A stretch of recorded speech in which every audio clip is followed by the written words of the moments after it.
Now turn on my microphone. I will now call to order the study session meeting of October 7th, 2024. Members of the public, still hearing a lot of sound, sorry. Members of the public are invited to attend in-person city council meetings in council chambers on the lower level of City Hall. Public access to tonight's meeting is also available on the city's YouTube channel, online, and by telephone using the call-in numbers posted on the meeting agenda. Will the clerk please call the roll? Mayor Leidy. Here. Mayor Pro Tem Luke Manjero-Massa. Here. Councilmember Burns. Here. Councilmember Jaramillo. Here. Councilmember Kondo. Here. Councilmember Roper. Here. Councilmember Goff. Here. Councilmember Nowicki. Here. Councilmember Walker. Here. Thank you. Well, good evening, everyone. We have 4 items on the agenda for our study session. And before our first item, City Manager Heather Geyer would like to make some remarks. Thank you, Mayor. Good evening, Council. Before I transition into the first agenda item this evening, I'd like to take an opportunity to publicly apologize to Mayor, members of Council, and the community on behalf of city staff for the missteps on the first 2 meeting topics this evening. The first 2 items are on the agenda because of concerns that have been expressed about staff not having brought forward these items to council for input and approval. Both items had different yet similar circumstances related to not triggering any purchasing limit, municipal.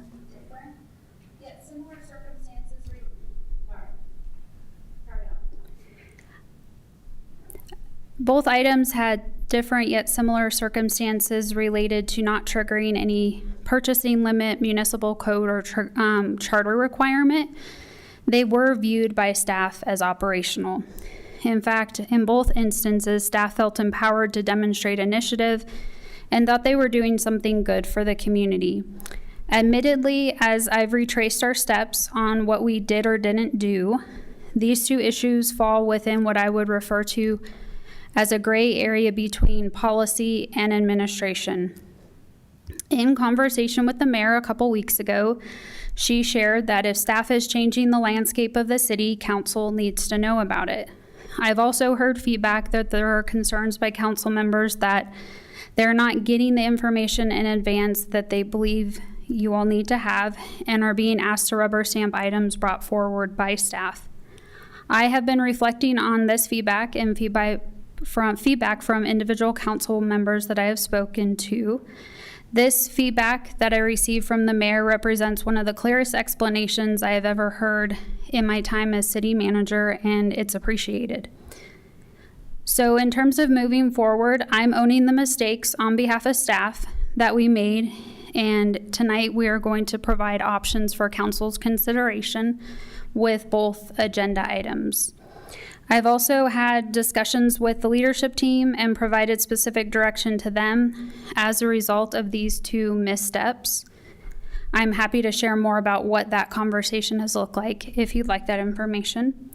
Moving forward, you will notice that there will likely be an increase in the number of items being brought forward to council, as well as email communication shared with council in order to ensure that staff's striking the right balance and approach in terms of the items being shared and ensuring that we're bringing the appropriate items to council in meetings. I've also had several conversations with staff, and I can assure you that the appropriate coaching and performance conversations have taken place related to both of these agenda items. Again, I apologize for the missteps, and I'm happy to answer any questions related to my remarks if there are any. Otherwise, I can transition to the first topic. Councilmember Kondo. Thank you, Madam Mayor. About 10 days ago, I was at my business school reunion, and I had the fortunate opportunity to listen to an old professor, Amy Edmondson, and the name of her talk was The Right Kind of Wrong. And this is all about learning from your mistakes. And I think history is rife with many examples of learning and growing organizations and people where mistakes do happen If you think about Thomas Edison, I think he famously said, I don't view this as a mistake. I just view it as 10,000 times that I've learned how to not make a light bulb. So, first of all, City Manager, thank you for those very thoughtful remarks. My main concern is, we are doing a lot. There are a lot of more larger epic failures that might have happened in view of the fact that in background you've got new City Hall and you've got many other things that are going on. I think that, what happened with these two particular instances, and we'll uncover that tonight, were honest mistakes, and that we shouldn't crucify or point blame. I think, if anything, we should just learn the lessons from that and not repeat those mistakes again going forward. Thank you. Thank you. Okay, up on the first item, the demonstration garden relocation. And City Manager Geyer will present this item.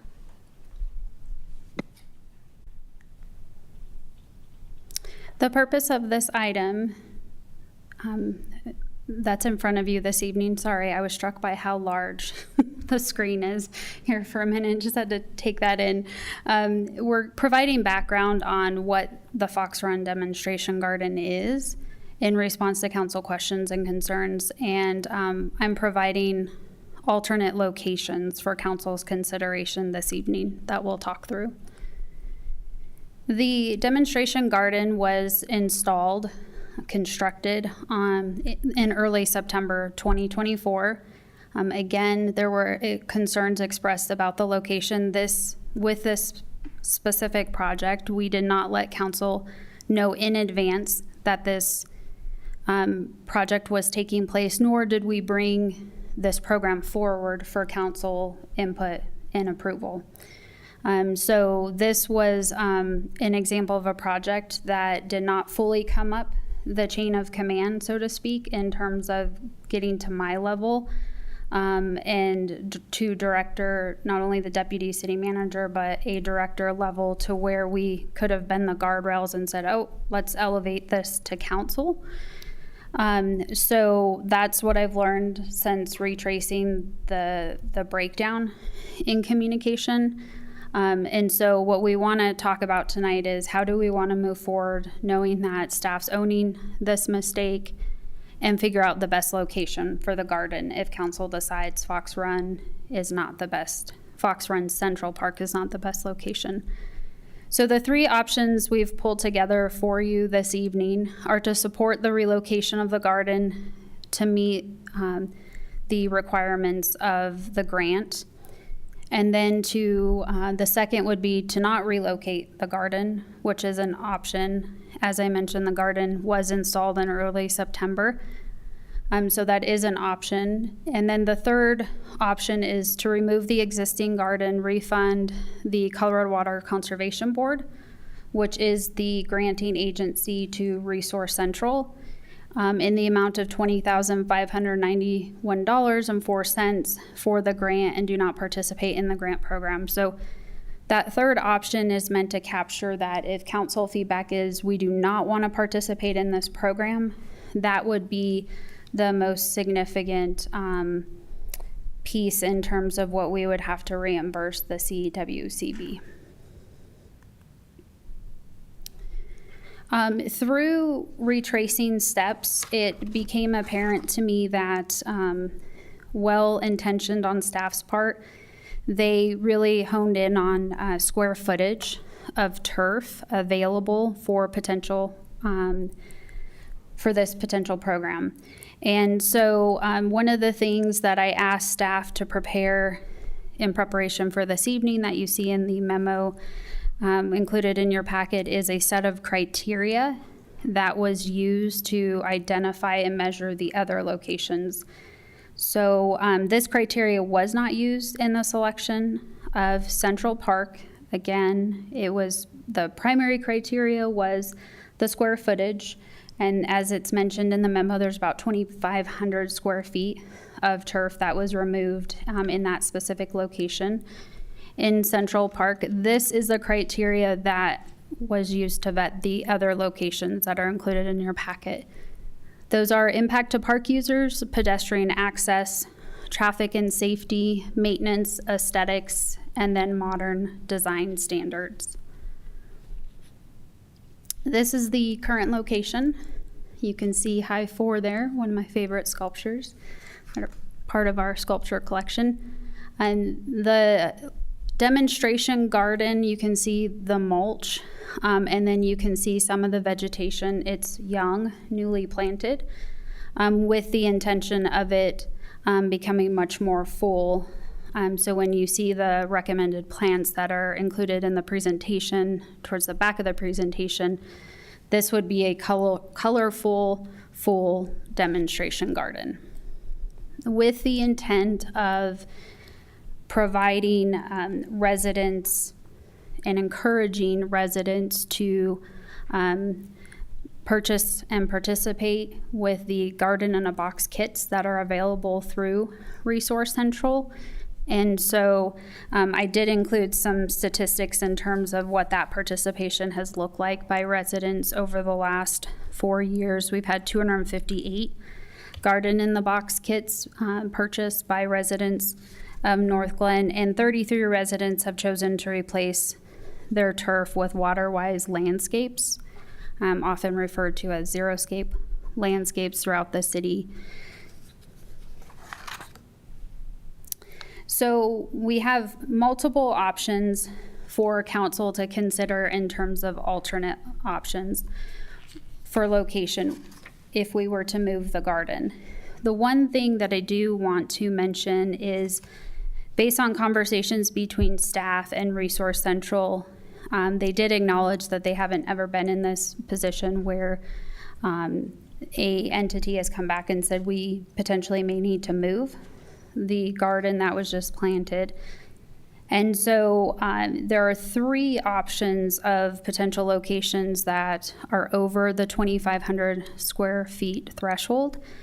And based on discussions with staff, we may want to specifically focus on Larson Glen Park, Malley Park, and JC Park because they meet that threshold. And so that may be an issue based on council direction tonight if council says, City Manager Geyer, relocate the garden, relocate it here.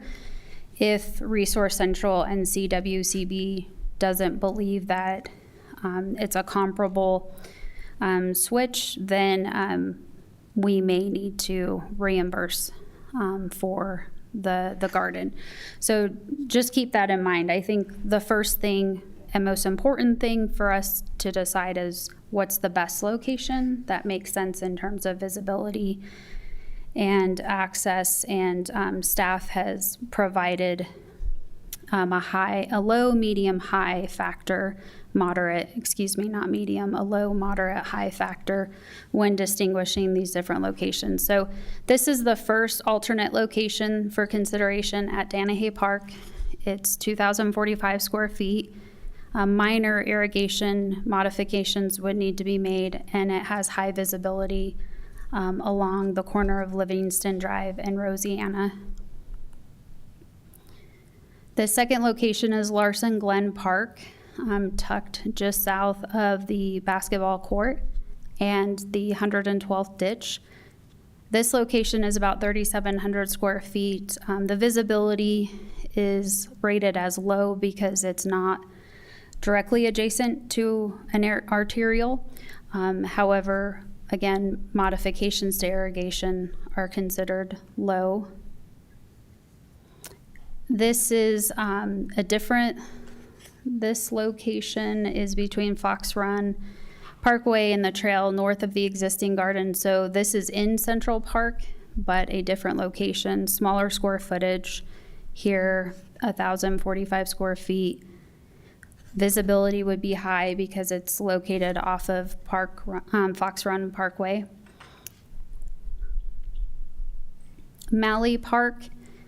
This location has poor or low visibility, primarily given the location that you see here on the map. It's not adjacent to a roadway and tucked back on the southern portion of the park site.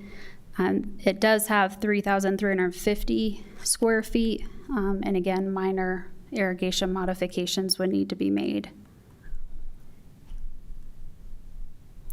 EB Range Junior Memorial Park, there's about 2,300 square feet available at this location that staff identified in that green triangular shape up at the top of the image. Major irrigation modifications would need to be made at this location, and then the visibility would staff rated as moderate.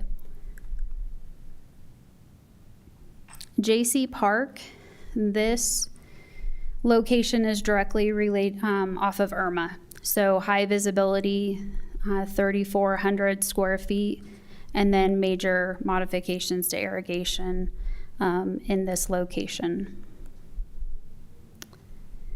South Park Fox Run, this would be about 1,700 square feet, major modifications to irrigation, and high visibility given proximity to Fox Run Parkway. And this would be enhancements to existing xeriscape beds, not turf. So this one, I would caution us in terms of consideration, but we wanted to put it in here just because Resource Central may come back and say, well, you're not tearing out turf and installing a demonstration garden. They were already xeriscape beds. But it would be something to consider if council said, we don't want to participate in the program, but we like this location. Those enhancements could be made. North Park in Fox Run, this location is about 1,600 square feet. High visibility again because of its proximity to Fox Run Parkway, and irrigation modifications would also be considered major. Croak Reservoir, there's two areas here off of the reservoir near the plaza, about 1,700 square feet, moderate irrigation modifications would need to be made, and staff rated this as moderate visibility. So you get pedestrian traffic along this path, even though it's adjacent to Huron Street. So those are the locations. The next couple slides include examples of planting material, but I can stop here and answer any questions about the actual locations that I just walked through. All right, we'll start with Councilmember Walker. Thank you, Ms. Heather. Thank you for your for the acknowledgement and the apology. I appreciate that. I just want to provide some background to some council members here on because I believe I was the one who brought this up. But in previous communications and emails from staff, they had selected that location in Central Park because they said it was underutilized.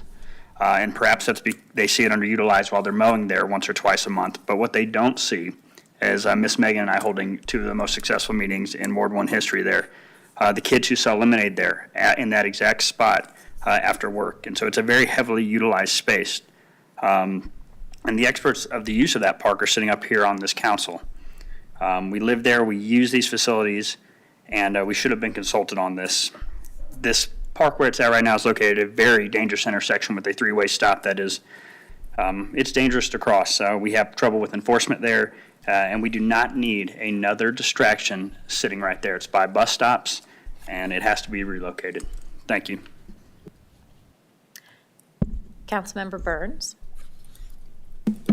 Thank you, Madam Mayor. I echo what my fellow Ward 1 Councilmember Walker said. I also have a general question around location. As much as I love pollinators and pollinator gardens, I wonder about placing things that attract bees so close to where children play who have allergies, and like that sort of thing seems a little sus to me. I don't know if the organization that we work with has any statistics around that or anything, but that's something I would like to know more about, especially like butterflies. I mean, my kids aren't the most gentle to insects that we're trying to protect, so just food for thought around that. Yeah, and thank you so much for your kind words earlier. Really appreciate the ownership of this and like bringing it to council and having this discussion with all of us.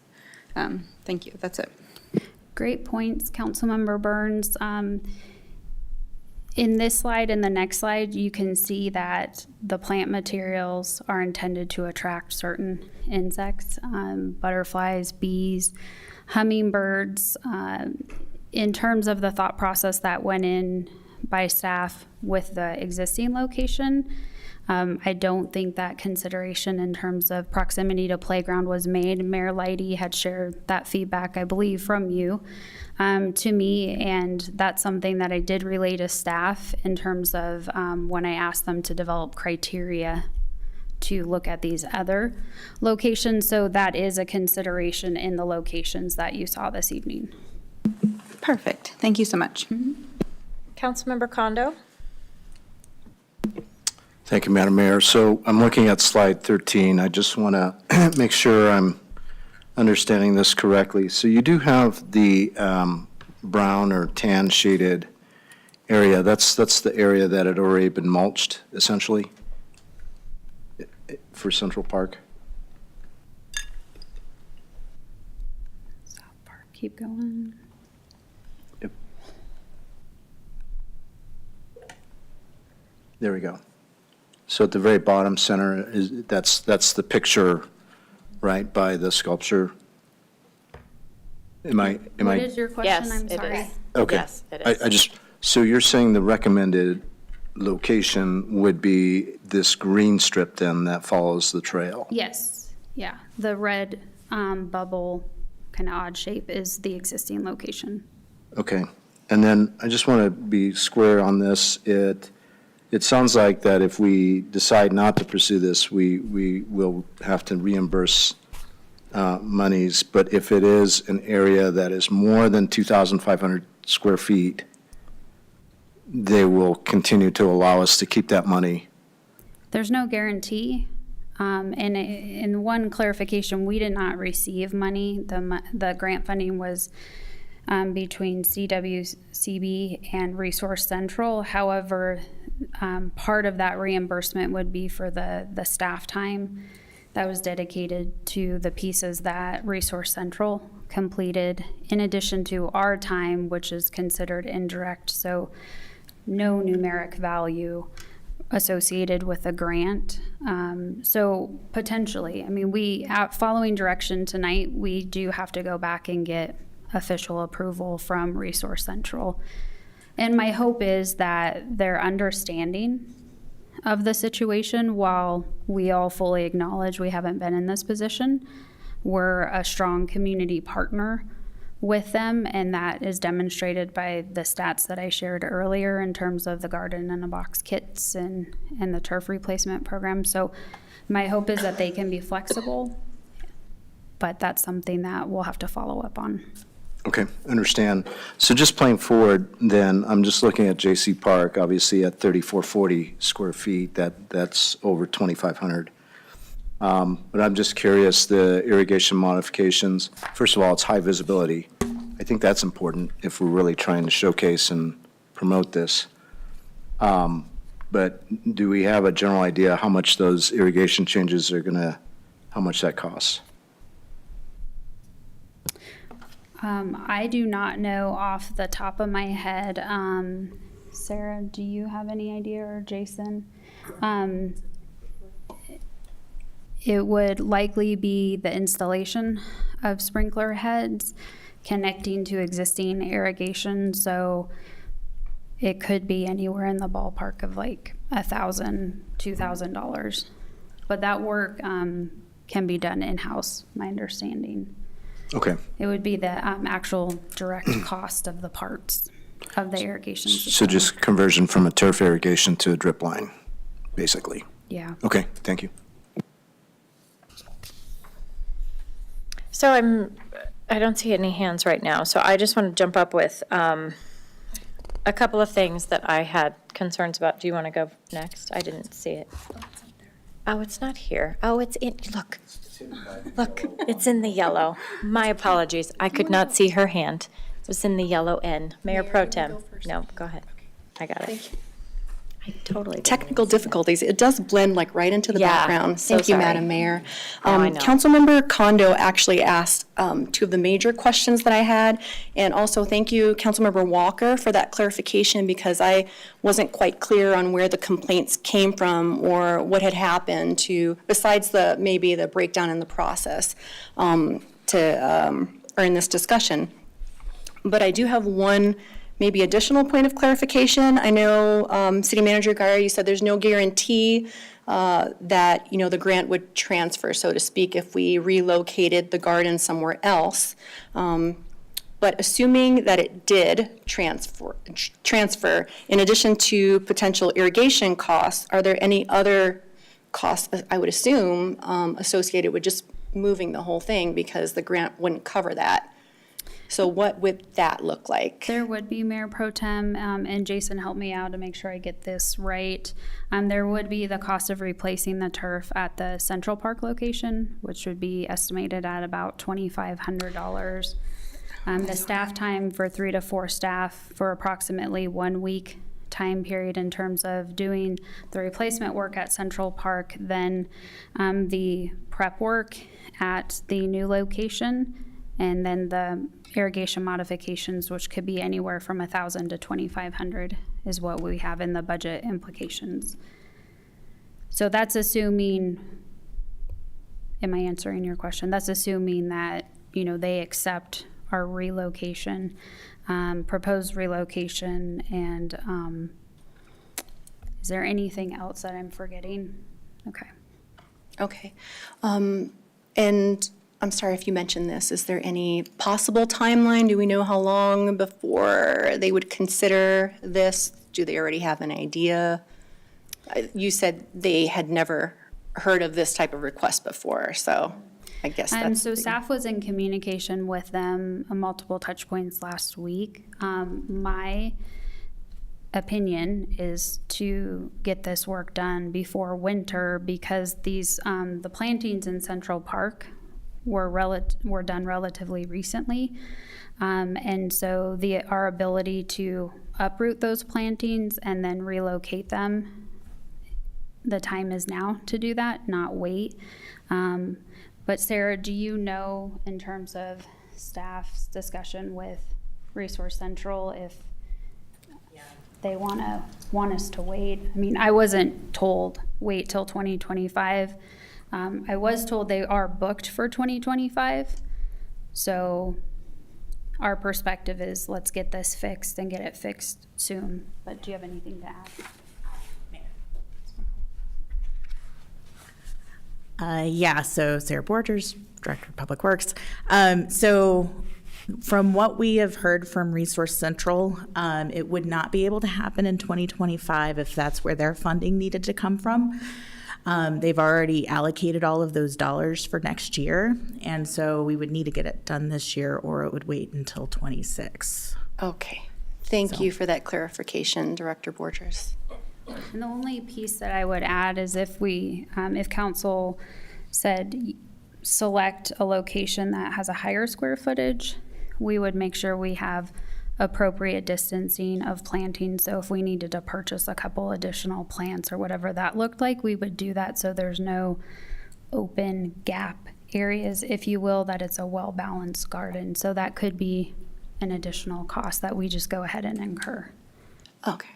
I don't have any other questions at this time. Thank you. Thank you. Councilmember Nowicki. Thank you, Madam Mayor. I like these kind of the Resource Central programs. I myself intend to kind of dig up my turf and put in these kind of water-wise yards. So I really like these programs and really want to encourage the use of these. I'm curious about the E.B. Raines Junior Memorial Park location. And this has to do, I think, with visibility, with regard to visibility. It's ranked low, moderate, high. I assume that this is kind of maybe parsing it out a bit, foot traffic versus kind of people walking. Or, I'm sorry, foot traffic versus driving, right? It's high visibility, but that can include people driving past it, right? I think I like this location because it allows maybe the opportunity to to kind of put little posts or signs that kind of tell the types of flowers as well, and maybe where people can kind of, like go to Resource Central if you're curious. So, I mean, again, I understand that irrigation modifications might be challenging, but if it is an instance of kind of converting from, if there's existing sprinkler heads there, and converting that to, a drip system might be a little less expensive than, and I suppose I'd want to know more. But I do think, again, when you just drive by something, you see it, it's like, oh, that's nice. But this spot in particular, I think encourages a bit of reflection. You can kind of walk past it, and I had a moment at our old city hall where I walked out, and whoever planted the flowers out there did a great job, and they were beautiful. I had an opportunity to kind of walk and really just reflect on them. So, with regard to visibility, I like the idea of kind of the foot traffic piece of it. So as far as I'm viewing it, I'm kind of shying away maybe from the being able to drive past it. Again, maybe people see that and they're like, oh, that's really cool. Yeah, I just kind of wanted to toss my 2 cents in around this, where the location. Thank you. Councilmember Roper? Thank you, Madam Mayor. Maybe you already covered this, but you did say that if we didn't do it now, then they won't be able to get to us until 26, but can they fit us in now? We can work with them now as long as, and part of that working with them is that we come back to them with what they consider an acceptable location. So we can make the fix now, is my understanding from what's been relayed to staff. As long as they approve it, they could come back and say, thank you, but no thank you, go ahead and reimburse us. So worst case scenario, either way, they say reimburse us the amount of the grant. I hope that's not the case, given the partnership we have with Resource Central and the work that we've done here in North Glen. However, that's the risk, the greatest risk, I would say, at this point. Absolutely. Are we giving our 2 cents on the locations or Can I not now? Or are we comment waiting? first, then we'll Yes. circle back around? I wanted to jump in with a couple of things, and then we'll definitely have more opportunity for comments. I do appreciate the opening statement. However, this was a significant mistake that is causing us to spend extra money possibly. And I'm concerned about repeating it in the selection of a new community, a new place to put it. And throughout this process, Councilmember Walker is correct. Like, we have residents that walk and drive by this location every single day, sometimes multiple times a day. And the question I had asked you through the process was the HOA notified? And the response I got was, no, the city owns the park. Okay, however, you have hundreds of residents that pay additional fees. We pay an HOA fee, and we live in a specific community that has HOA expectations and bylaws, and to residents, it felt very intrusive and really disrespectful. My concern is about the communication, because I went back through the memo, and it's like, we want to promote this program. The sign to promote the program is this big. It's this big. And if there was not, and maybe there was, but I didn't see any communication about it, or, hey, guess what we're doing here? This is the purpose of it.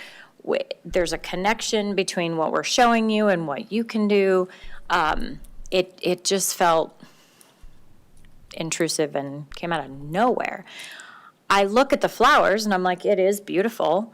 I don't love the location, although it kind of hurts my heart a little bit to think about ripping it out of the ground. Councilmember Walker is correct. We've had events there. We've had the little lemonade stand, I think, is the cutest thing. We don't want to get them called out for not having a permit. I don't know. But it just felt weird. And so we have this slide deck with all these other locations. but I don't want to repeat the process, right? I don't want to put it somewhere else and then have residents go, well, I didn't want that here. Why'd you put it here? And then we're in the same cycle again.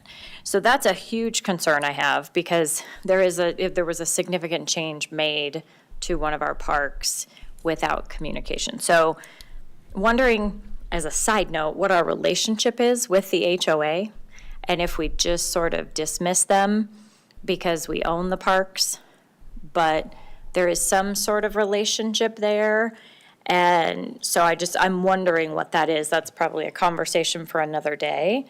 And then really just if we were out of the loop, how do we get communication to be stronger in the future, is a concern. So when I look at the other sites, I'm like, well, I completely agree with Councilmember Nowicki. Like, this one seems to make sense.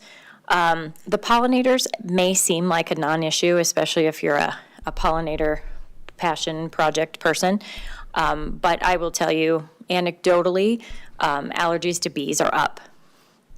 I know so many kids with a little EpiPen on them all the time. And so the location right next to a basketball court or a playground, that seems, I don't know, probably not the best, but I know nature people would probably disagree with that. So I don't know. That's not a statistic. That's a anecdotal observation.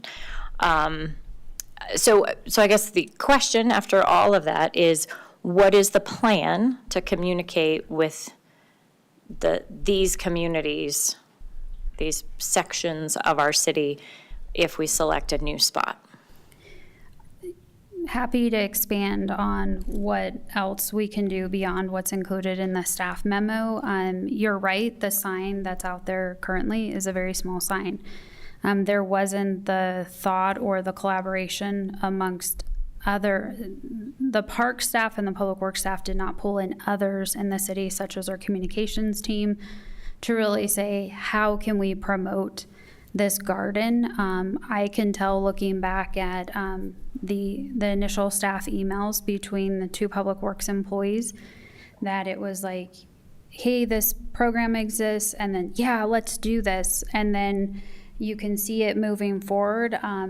We have a new parks manager, and it stopped there in terms of really elevating it to our parks director, Amanda. It did not go from the former public works director to the parks director or to the deputy city manager. So that's where breakdown initially occurred. There was no outreach to the HOA, and certainly, as far as I'm aware, we have a good relationship with the HOA. Probably work with them more closely on code enforcement related issues. And so while it's not specifically called out in the staff memo, that's certainly a natural step that we would take in terms of working with the HOA. I asked staff to think about and put together a plan of how are we going to promote this demonstration garden, because my takeaway from why the purpose of the grant exists is to increase the number of xeriscape gardens like this throughout the community, thereby reducing water usage. So the only way we can encourage our residents to be familiar with the garden is to communicate and promote that it exists and the location that it exists, and adding pieces such as the plant markers. I know when I looked at the list of plantings, I'm like, oh, well, maybe if I tried this plant and this plant, I would get more hummingbirds in my backyard, which has been something I was striving to do this summer, not with good success. So, we have to promote it, but like I said, I really not trying to minimize anything. There wasn't a communication plan put together. There wasn't that cross collaboration that does occur in so many other instances of the work we do, and then the misstep of not bringing it forward. So there's a lot more that we can do.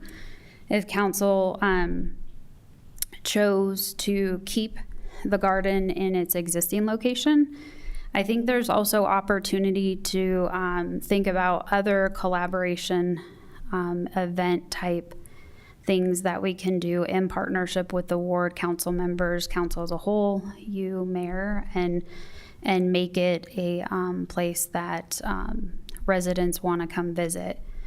But we are offering the relocation options because of the misstep, and fully recognize that it comes with a cost of city funds to fix it. Okay. So I think we'll see if council, I'm going to press pause for just a second and see, Councilmember Goff, are you back online? Yes, I am. Are you good? Okay. Did you, because of that, I think you did have your hand up. I'm going to make sure everyone gets to speak once before we go around again. So Councilmember Goff. Okay, thank you, Mayor. You know, I have to defer to Ward 2, I guess it is, residents that, about what the problem is with its current location, because that to me seems like the easiest solution, just to leave it where it is and learn from it. But if we do have to move it, I think the E.B. Rains Park, in terms of being like an outreach educational garden, that's a really good location because we have people from all over the city who go there.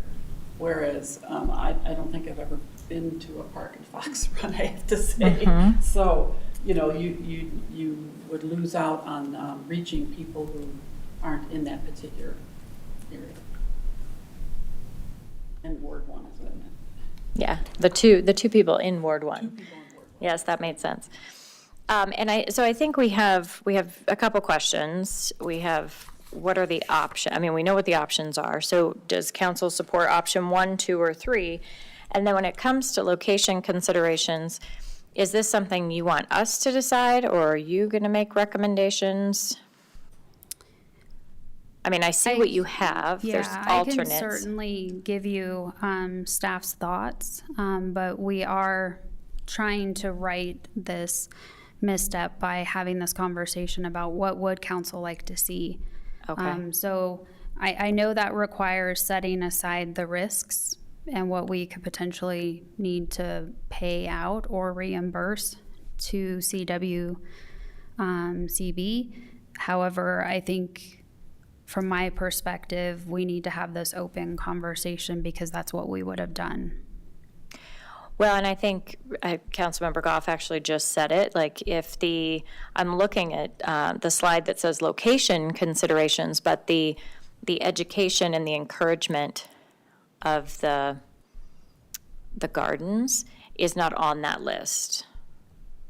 So I just wondered why, or maybe it was just missed.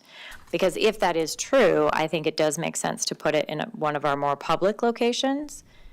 You know, at first glance, Councilmember Kondo asked about the Fox Run where you just kind of slide it down the street. That doesn't improve anything. And that was an odd alternate, in my opinion. So I was wondering if we consider those, are we also still considering access to the promotion of it? Absolutely. Yeah, Okay. and good feedback that that's not part of the criteria. Okay. So I guess we'll just hear from council if, kind of what option you support. Councilmember Burns? Thank you, Madam Mayor. I too have been thinking a lot about just like the whole ethos and sort of raison d'etre of this garden. And I think foot traffic to me is a more valuable piece of the puzzle of like people walking by it and understanding what it is and the promotion of it. And I think communicating that out to our community members. So I think somewhere like E.B. Rains makes a lot more sense because that is sort of like our crown jewel park. No offense to Fox Run and all of us in Ward 1 in our parks. But I think that would make a lot more sense where we could actually do education around it. I mean, like we have our little preschoolers who do like fun outdoor activities who could go over and learn about it. As long as anyone's not allergic to bees and like, just like, and the seniors could go and enjoy it. Like, I think it's just like a little bit more central. And if we have this really great relationship with the Waterwise, community. I mean, I have a garden in a box this year. Like, I think that would make the most sense to me. Thank you. Councilmember Kondo? Thank you, Madam Mayor. I too am in agreement with Councilmember Burns. I think that if we were to locate it, EB Rains would be a better selection. However, I see that this green triangle, I believe, the just to the southwest of that is a portico area, cabana. So, and I also note that it's only 2,350 square feet, not over the 2,500 requirement. So I would recommend that perhaps maybe you consider an area just north there of that trail. That way you're able to get it away from people. Not that I'm afraid of bees anymore. I've been stung many times, more than I care to remember. But at least what you're doing is hopefully, you're meeting all the checks in the block, so to speak, so that, we can continue to enjoy the benefits of the grant. So specifically to that point, because we were provided quite a few, and there is a list, but can you just narrow it to the ones that actually meet the requirements?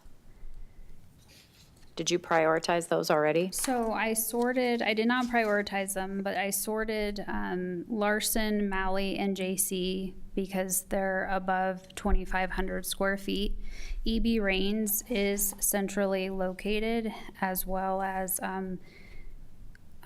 connecting with council's feedback thus far about greater foot traffic, pedestrian traffic. So we could also look for a larger square foot area within EB Rains. So north of that trail, we can do that and then share that information with council. If council were to say, look at EB Rains Park and relocate it somewhere there. So if that would be the direction tonight, we can go back to Resource Central, say here's, we're looking at this park based on conversation with council. Are you agreeable to this location in addition to the other educational programming pieces that council has expressed to have? And so I can bring that back either by next meeting as a verbal update with also a map of an expanded square foot, expanded area. Okay. Councilmember Jaramillo? Thank you, Madam Mayor. I was also looking at EB Rains Park, and on the northeast side, I can imagine having some of those, of this flora there. But what I was also thinking is in that triangle there that we're talking about for an alternative location, we could put the flowers that attract birds and butterflies and hummingbirds rather than bees in that location.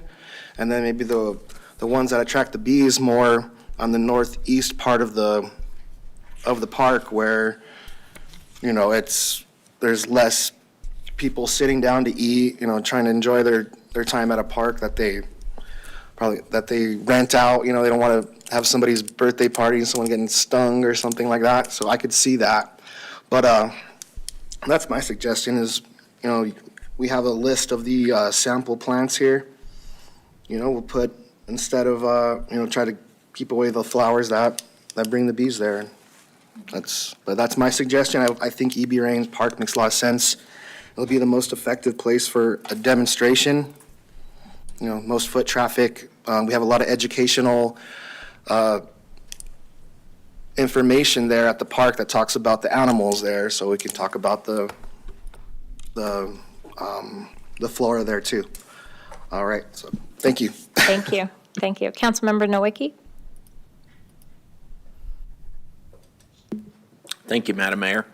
I'm a little bit confused here because I thought the sweet spot criteria was between 1,500 to 2,500 square feet.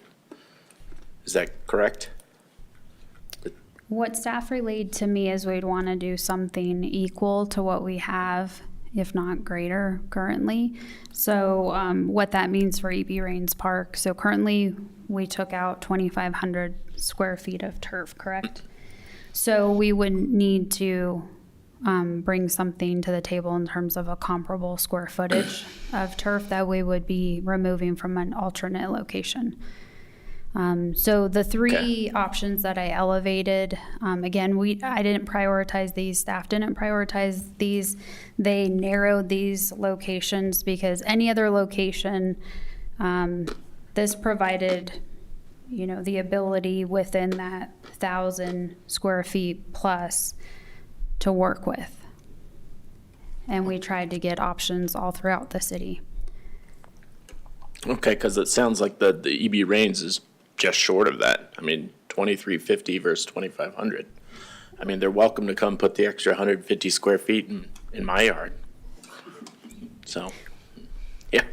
But I really do like that location. Again, with kind of the foot traffic, I think it could really kind of beautify the park. So, I am obviously kind of concerned about renovation costs, what that would look like, so. But that's my vote.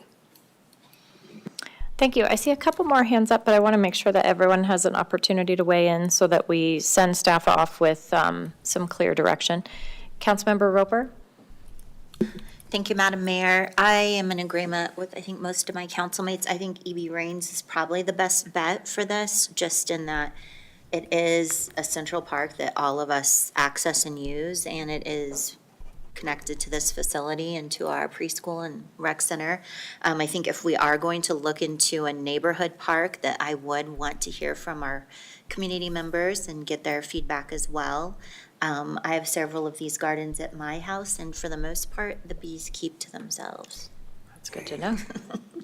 Well, that's good And to then we know. have them in our front yard, and they leave my kiddos, for the most part, alone. That's good for them. And also, as far, and I'm not sure if we can separate to Jay's point, I think the flowers and plants, bees, and the whole thing is like a symbiotic relationship. They need each other. I could be wrong. I believe my that's real an work. accurate statement. That's very nice. Thank you. Really quickly, I know you had your reasons, but can you speak to why the Northwest open space, none of that land was considered?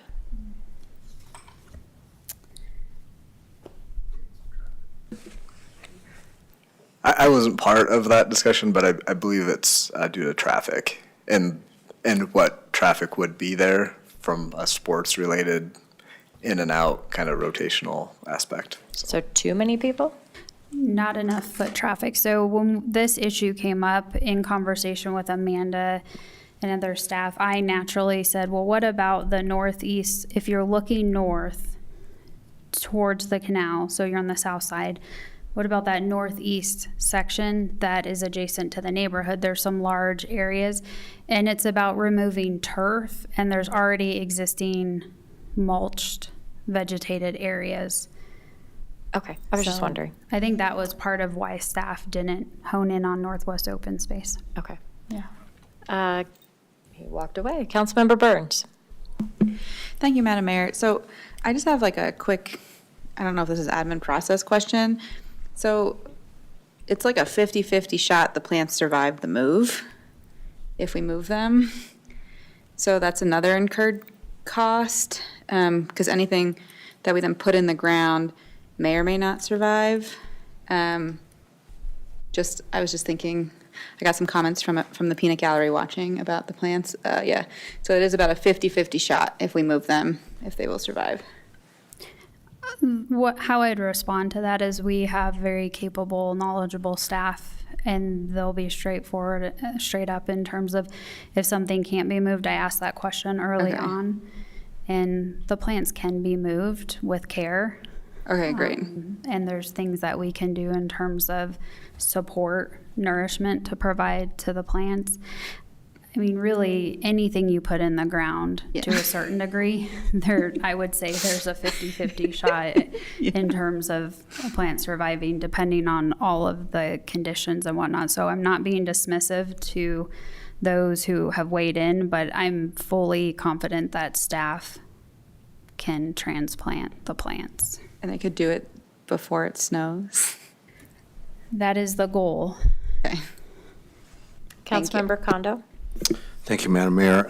One thing, just for clarity, I would assume the area that was already prepared will be restored back to having turf? Is that kind Correct. of the plan? Okay, thank you. Okay, so we need everyone to weigh in. I'm going to start with Mayor Pro Tem. Thank you, Madam Mayor. First of all, the whole cost piece makes me nervous, but I definitely support the Ward 1 representatives in terms of what they're seeing in their neck of the woods. So I agree with everyone else. I think EB Rains does look like the best location. I did think that Croak Reservoir could be cool as well, just because it's also an educational area, it's a nature area.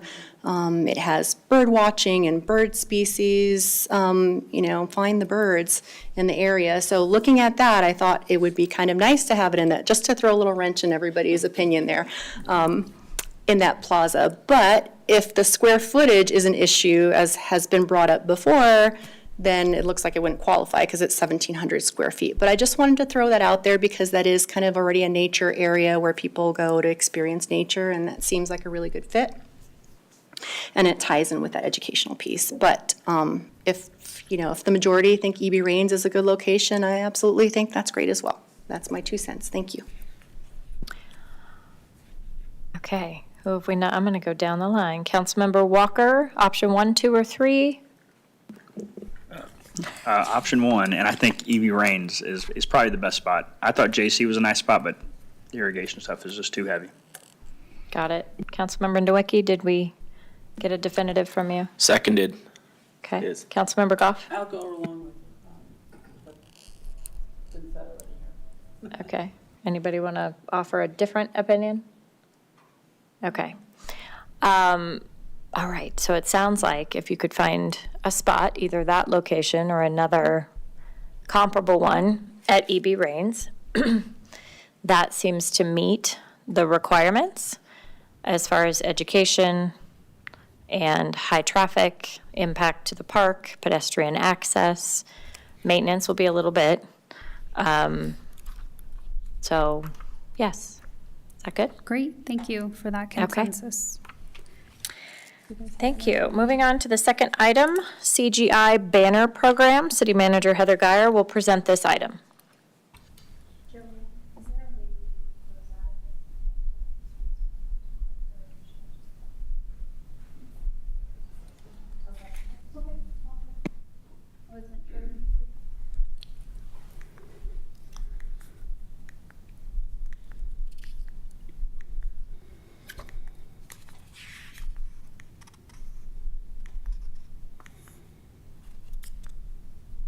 Okay. This item discussion is in regards to the CGI Banner program known as the Community Showcase Banner Program. And so we're going to talk through the concerns that have been raised by not only mayor, members of council, also community members, and I believe I received, I think, at least one communication today that Councilmember Walker shared with me from a community member. We want to provide council with options in response to these concerns in terms of how we move forward.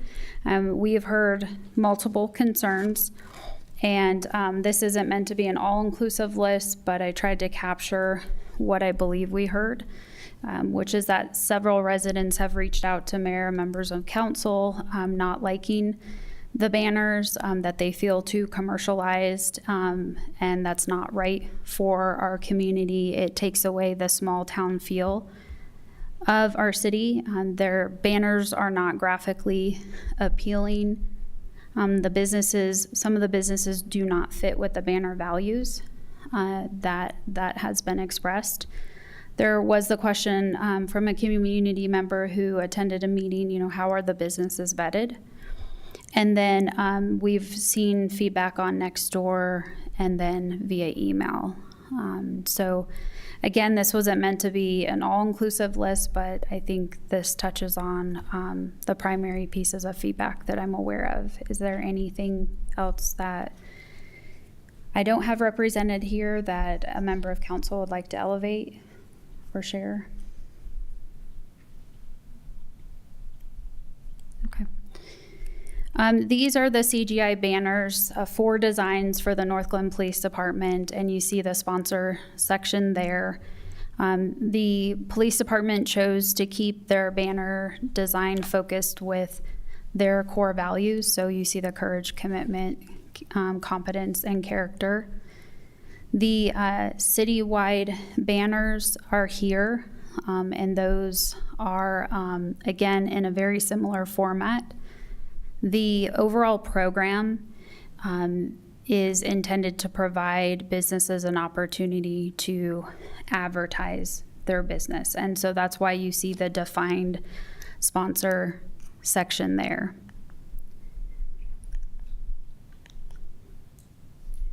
We have had several past city banners. I included this slide for reference.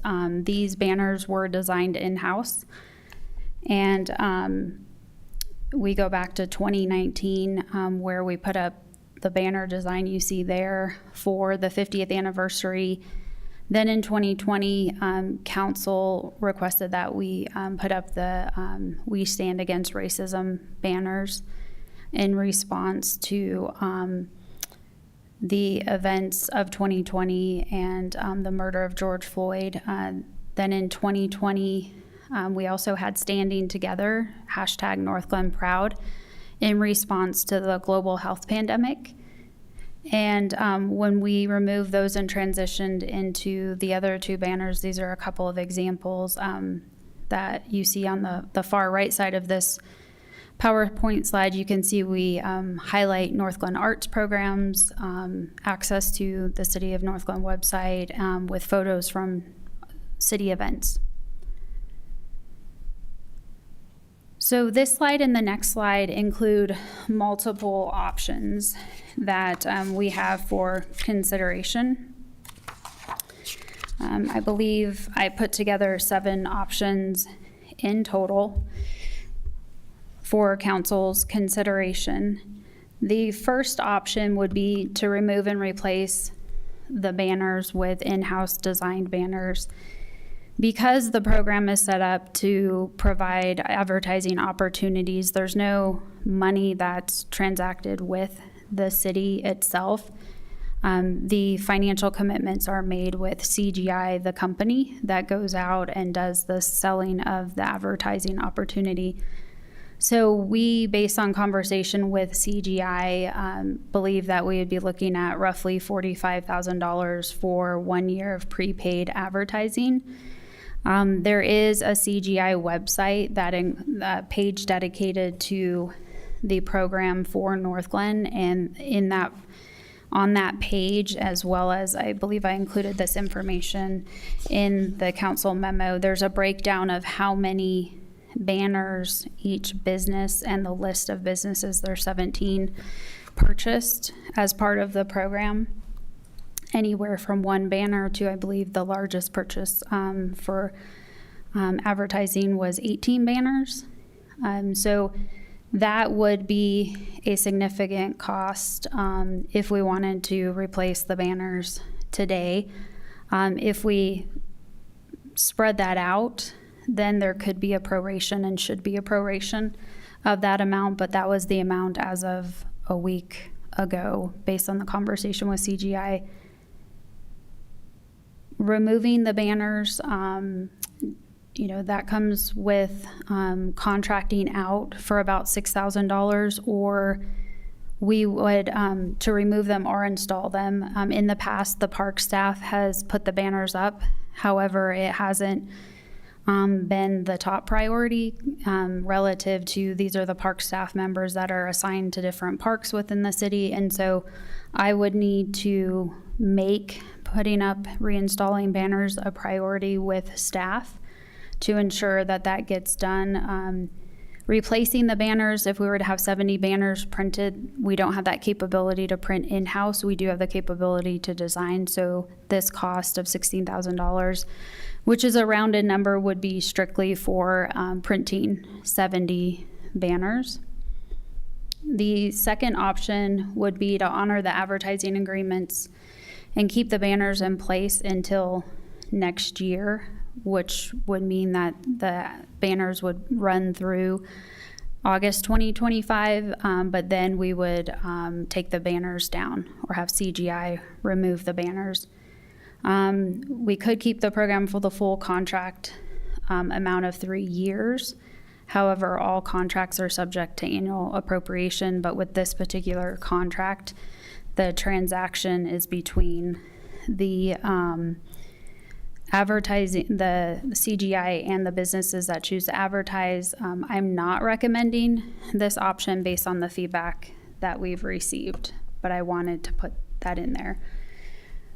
So that way council knew that we thought through all the options. The other option is we don't have a banner program. This would include removing the banners and not replacing them altogether. So that would go back to option one if this was something we wanted to do immediately, and then a prorated cost if we were to do it at some point between now and August 2025. We can fund an in-house banner program, which would include in-house design, contracting out for the printing, which is at $16,000, and then the labor to install banners, which would be $6,000. We would need to talk to CGI. Part of the benefit of using this program that staff identified was that CGI installed all new hardware. And so our hardware on our poles were out of date. And so we would need to negotiate with them whether or not we could keep the hardware. Would they let us keep the hardware for free, or would they seek some type of reimbursement from us for the hardware? The next option would be to remove the banner for the business that's not located in North Glen. So there is one business that's located in Thornton, and I believe that is the tattoo shop. And staff provided that it would be roughly $800 that we would need to reimburse that business. So that could be an option in combination with several of the other options. The seventh option is to redo the banners where feedback has been received about the businesses that were advertised not fitting with the banner value. So I believe we've heard not only the concern about the tattoo shop, but also the marijuana store business being on a culture banner just down the street. So those are the 7 options that I've laid out for council consideration, and happy to answer questions. Quick point of clarification. So I'm looking at the staff memo, and it is outlining the process and how we got here. And it says staff emailed council on March 20th providing information on the program and did not receive any feedback. So I went back to that email. Aside from let me know if you have any questions, there was no request for feedback. The link for the Community Showcase banner, when you click on that, it says City Banner Designs, Art Coming Soon. So we still do not have examples of the banners on that link. And we did not get, there was nothing to respond to, I guess, is my point of clarification from the staff memo. So this is wrapped into your earlier statement, which I do appreciate. But this one, in my opinion, of the 2 issues was more egregious as far as impact, cost to the city, response from residents, because it's been pretty significant, and the fact that the company did choose a Thornton business. There's a lot in here. I'm hoping that this is not just a pick a 1 or a 2 or a 3, or there's a lot of options here. But I feel like the lack of communication through this process really caused a lot of turmoil. Because one of the things that was missing is not in the list, you did mention it, was that we had people take time to come and speak for public comment. And that's pretty rare. And so the fact that they did means that it was pretty concerning. And then the amount of communication I've received probably surpasses almost any issue in the city. So it's been a lot, and I think we do need to do something. But I just wanted to point that out because we didn't have the opportunity to see any art, and it's still listed as art coming soon. So it's not even completed, and now that they're already up. So we will start with Councilmember Goff. Thank you, Mayor. So I do have one question, and I'm not sure, maybe this is something that we would all discuss, but then I would give some feedback. But my question is, what exactly is the objective of the banners?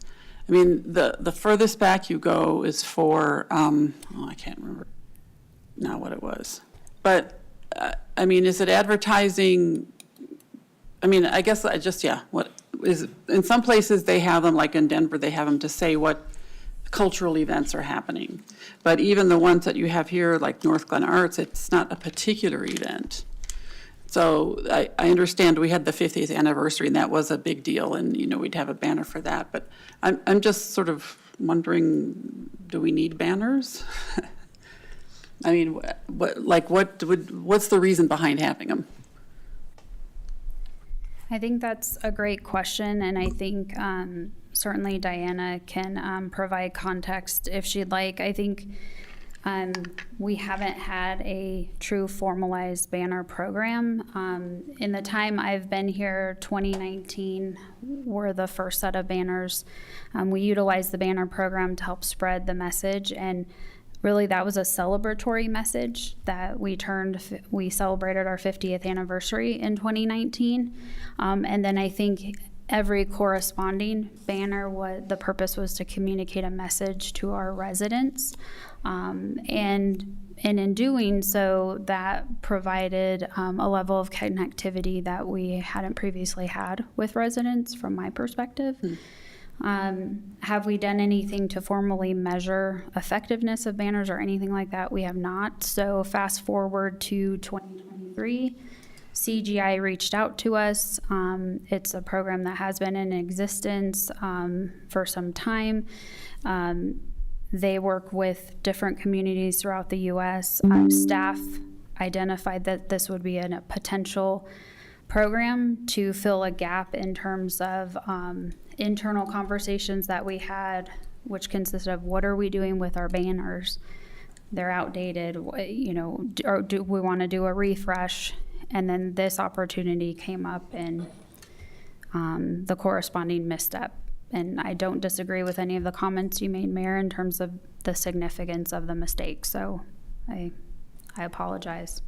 Yeah, I guess it's just for the police department, is that like a recruiting tool? I mean, I can understand the shop and dine and, and then you'd have these little ads on the bottom. But it's a way for us to communicate our brand and to market ourselves. I would add that piece. I mean, in terms of, could someone potentially drive by and see a police department banner and have a banner connect with that individual? Absolutely. It comes down to, how do we want to market and brand ourselves, and what do we want to say about ourselves, and, who we are as a community. And that's why the feedback that we've received in terms of the banners coming across as too commercialized is important feedback to listen to. Okay, all right. Well, I'll just, I think at this point, the feedback I would give is that I think we're going to be looking at tightening the belt on our budget in the, for the near future for I don't know how many years. So this would be another one of those that's going to be expensive if we just say, oh, we don't want to do this. So I would be for finishing out the first year contract, but figuring out some way to either move or remove some of those that people found more objectionable, I guess. Personally, it doesn't bother me to have a North Glen business, a Thornton business or a tattoo parlor, but I don't know.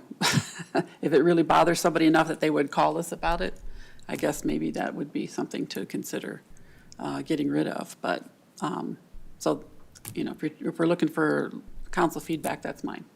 Thank you. Councilmember Burns. Thank you, Madam Mayor. So I have, my hometown is around the size of North Glen, outside of Philadelphia, and we have the banners. But I think the whole purpose of this is to brand people coming through, being like, but you would match, so it would say dine, and then you'd see Prost, not like police station tattoos kind of thing. Like, I think that is the biggest issue we're having, is the mishmash and just like the pure advertisement of this. And like the fact that the city didn't, the cost saving comes in just like placing the banners, like, it just seems like we sold our soul a little. I just, like, and the design, no offense to CGI and their design team or whatever, but like, I could have made something more clever and cool in Canva. I think like there's just such little effort, thought, and consideration. And just for background and clarity, I do this as in my day job. So to see this like really kind of like bugs me. And I, as the mayor said, like, I've never seen our residents so united behind something as the hatred of these banners. We've gotten a lot of calls, comments, people taking pictures and being like, what is this? Because we talk about it all the time. Like, we're this small town feel, this community, like this North Glen soul, and this just goes so much against of like who we are and what we represent. And so the financials behind this, that is a tough one to swallow. Like, an over $50,000. I mean, there's a lot we could do with that money. I don't know. It's tough. I mean, I really want them to go away. I know a lot of our residents really want them to go away. I'm also not okay with non-vetted businesses, it also just seems so careless, like the mismatched businesses with the meaning behind the banners. And I just, over $50,000 to fix is a really hard pill to swallow. So I don't know. I need like 20 more seconds to figure out where I actually stand on which direction to go, actually. Thank you. City Manager Geyer, can I ask a question? We had talked briefly about, can we keep the banners but remove the business labels? Like, I was looking at all those options. So, because the banners, some of them are still representative of our brand, they still celebrate our city. The police department ones are celebrating our police department core values. Can those white squares at the bottom be removed? If we pay CGI, who would then in turn pay back the advertisers, because we would in essence be removing the advertisements. I get that, but I guess I was trying to think of future costs, right? So did you ever find out, because there was still sort of an if, it says if they'll let us keep the hardware. Like, the actual cost of just saying we're going to take all the squares off and leave the beautiful banners, that's the straight up 45. That is, however, I would ask council the question, are they beautiful banners? Because I've heard mixed messages in terms of, are they beautiful? So we could try to do that. In my mind, if you don't have the advertisement piece there, you have a blank white box that is viewed as incomplete. So then my preference would be, if we're gonna pay CGI to pay back advertisers, we take these down and do it the right way, where we design different banners, because I've heard the mix of the banners, and we did not design these were designed by CGI. We provided the some of the images, the labels and the pictures and things along those lines, but I would caution council and they may not be gorgeous, but I thought, because it looks like they're just on top of the image, they are. So the whole white thing could come off. I thought they were. It's one continuous piece of canvas. Yeah. The white is on there. They'd have to be reprinted, because the purpose, the way they have it set up is advertisers rotate year to year. So the advertising agreement is for a year.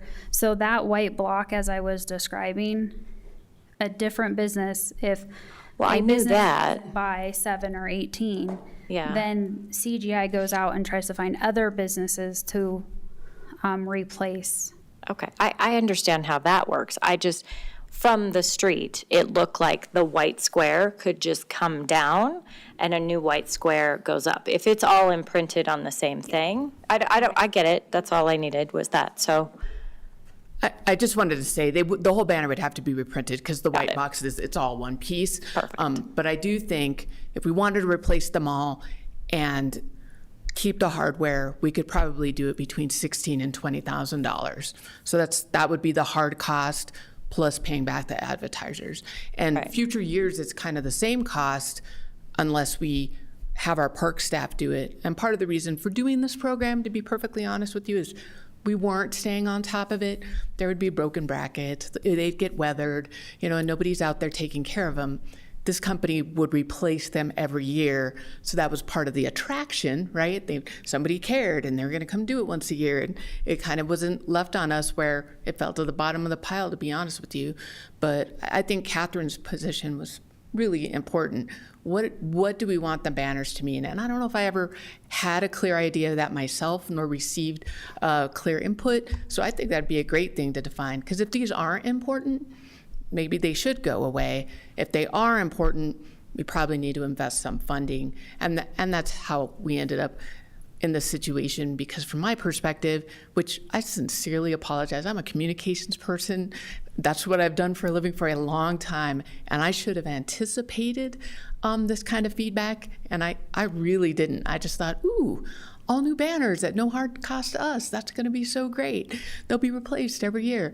Really, really a misjudgment on my part. So my apologies, because obviously I communicate with our community, and it's really important to me to communicate well and do things that they're proud of. So I'm truly sorry. It's a professional embarrassment, and personally not what I want to do for North Glen. This is a great community, and I want to serve them at the level they deserve to be served.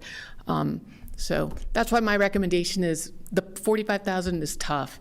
Maybe we can live with them for a year and just replace the police ones or take the police ones down, and then decide do we want to replace the banners, or do we just not want to have any banners? Because that's probably a better decision than the way we've been proceeding so far, which is not quite the quality and that I would prefer. So, Okay. Thanks. Thank I you. appreciate the time. Looking at I know we have some more hands up, looking at the history of banners, to Councilmember Goff's point, they seemed to have I don't know what we had before then. I know the 50th anniversary ones went up, and they went up with intention as part of the whole celebration. Then right after that, we had another need for sure, and then they sort of became a staple, in my opinion, in the same way that our holiday lights do. And we have a whole plan for that, and we have a whole budget for that, and it becomes kind of character of the city as you drive through. That's also what I've heard from residents, that we have unfortunately cheapened and sort of sold out were some of the words that people used, because I think we got a lot of positive banners from the ones in 2020, because they felt like we were communicating with them in a way that felt good. And then it just became about, oh, look how sweet. We have this awesome, wholesome, small town city, and now we've sold it. And so lots and lots of comments on it. But I do think you're right. I think one of the options, number 4, do we have a banner program or not? I mean, my opinion is we cannot leave them up. I think they need to come down, and I think we have to suck it up, and we have to write it off to a very expensive mistake. Way too many concerned residents, disappointed residents, just like over and over and over. And I want to take a minute, though, and say that this does not change our opinion of our businesses. And I feel like that's going to get in the crosshairs a bit. We support every single one of these businesses. The ones that are in North Glen, we definitely are thankful that they are in our city and a part of our community. And so it is in no way a reflection of how I feel about them. but this was just a misstep. This just isn't the right thing to do. So, but let's go to Councilmember Jaramillo. Thank you, Madam Mayor. I do agree that we should have this program moving forward, and I do like that we have our values on there. And it means a lot to us as a city, organization, and the community. And I do like the designs we have for 2021. It's, the other ones before that, they're outdated. It's time to change them out. But yeah, I feel like if we can focus more on something like that, where we're, promoting like what we do as a city. We have North Glen Arts. We're very proud of that. We have a Pirate Fest. We have a child dressed up as a pirate. It's like that. People put that together. Like we have some branding that we've put together for years. That I think that these banners, when you pass by them, it's like, okay, it reminds you you're in North Glen. You're not in the city to the east or to the west. And I get that a lot from people. They're like, oh, you live up there in the other town, and I'm like, no, I live in North Glen, so that's something I'm proud of. And when you see them, you know where you're at, that's I think that something that we've been really trying to do for a long time with new branding and everything. But in the meantime, I don't know how long this would take to remove everything, but for the banners that have been in question, do we still have some banners from 2021 that are available still, or do we get rid of them completely? They've been discarded. Okay. I was thinking, okay, if we get rid of, the other businesses that we feel didn't fit, put those other ones up, but then I think they changed the brackets. So okay, I got it. All right. Okay, all right, well, but I definitely feel like we got to keep this program. It's, it's tough to, eat that 45 to 51 or possibly less, like Diana said. So hopefully that's the case, that it's less, and we can just, do it right next time and get it right. Thanks. Councilmember Kondo. Thank you, Madam Mayor. First of all, thank you for the expressions of contrition. It's a good sign because what we have here is accountability. So thank you for doing that. In the interest of just seeking first to understand, I did also, like the mayor, go onto the website, and it looks like it's kind of a jump ball, sort of first come, first serve when it comes to people selecting a location. And I just wanted to better understand if the breakdown occurred because there was no oversight to making sure that the business that message was aligned with the theme of the banner, or for that matter, whether we wanted to make sure that, Ramis Law wasn't on a whole bunch. Can you talk to that just a little bit? Yes. Because it seems like Councilmember. there was a feedback loop that just didn't happen. There is. The first breakdown was that when Diana and I had talked about this program, the intent was to bring it to council. And initially, the conversation she and I had was to include this program as part of her updates to City Council for the year ahead. So that would have been year ahead for 2024. And initially, we had Diana scheduled to come and talk to council in, I believe it was December, if not sooner last year. That did not happen. And then I went out on foot surgery, got back, I signed the contract, and with the understanding that we were going to bring it forward to council, it did not get rescheduled. So that's a misstep and failure on our parts. And then that translated to an email, which is not a sufficient opportunity for council to weigh in. As Director Wilson expressed her thoughts and intentions behind it, it's an overall misstep. And so it's not one particular breakdown of communication with this particular issue. There's multiple pieces of it. And given that Based on the feedback that we've heard from the community and from council, I don't believe the program is the right program for us. And had we had the conversation with council, regardless of the design of the banners, I think had we brought the program forward, there would have been a philosophical conversation about, do you want to provide an opportunity for businesses to advertise with this program? I think to the mayor's comments, we're very supportive of our business community and would want to do what we can beyond the current advertising opportunities that we provide through the digital signage program and so forth, and the business retention program and the annual business awards program, and all those other pieces and touch points that we have with our business community. So Gotcha. Just a few other follow-on, if you indulge me, Madam Mayor. So I know that you signed this contract on New Year's Eve last year. So when does the year end?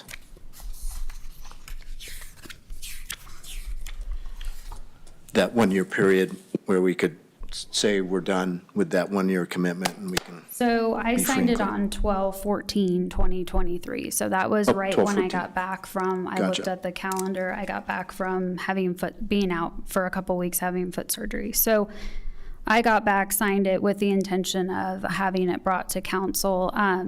My initial thinking was it's from that date of the contract, but it's from the date of when the banners were posted on the polls. Okay, and that date is? Early September. Is there a specific Okay. date as in day? I don't think so. It was the first 2 weeks of September. First 2 weeks of September. So that's why it takes us through end of August of next year. Okay, understand. You know, where I sit is very similar to Dr. Goff. I think that we need to really make sure that we're intentful and thoughtful about this. You know, I obviously, having worked in private industry, I'm pro-business. But maybe it's worth considering scaling down. And I know Chief is in the room. I don't know if you want to make any statements about this. You know, is there value for having the police banners up in the city, or do we scale down and just maybe leave it towards the main themes and showcasing in a very thoughtful sort of way certain businesses?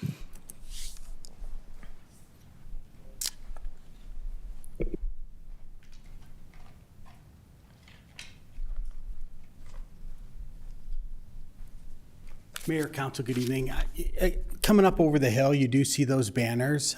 So marketing and, you know, who we are and everything else. And Dr. Goff, I think, you know, he said it, you know, possible recruiting. But there's other ways we can do it too. I mean, we have that banner out front that we can throw up, you know, when we're recruiting and everything else. And I think it is important for our community to understand our core values as a department. So, but either way, whatever you guys decide, you know, I'm totally good with. We'll do it in other ways if we have to. So, Thank you. Mayor Pro Tem? Thank you, Madam Mayor. So first of all, as a business owner myself, I can see kind of where the initial appeal was in terms of, you know, supporting our small businesses. So superficially saying, oh, this sounds like a great idea because we support our small businesses, which we wholeheartedly do.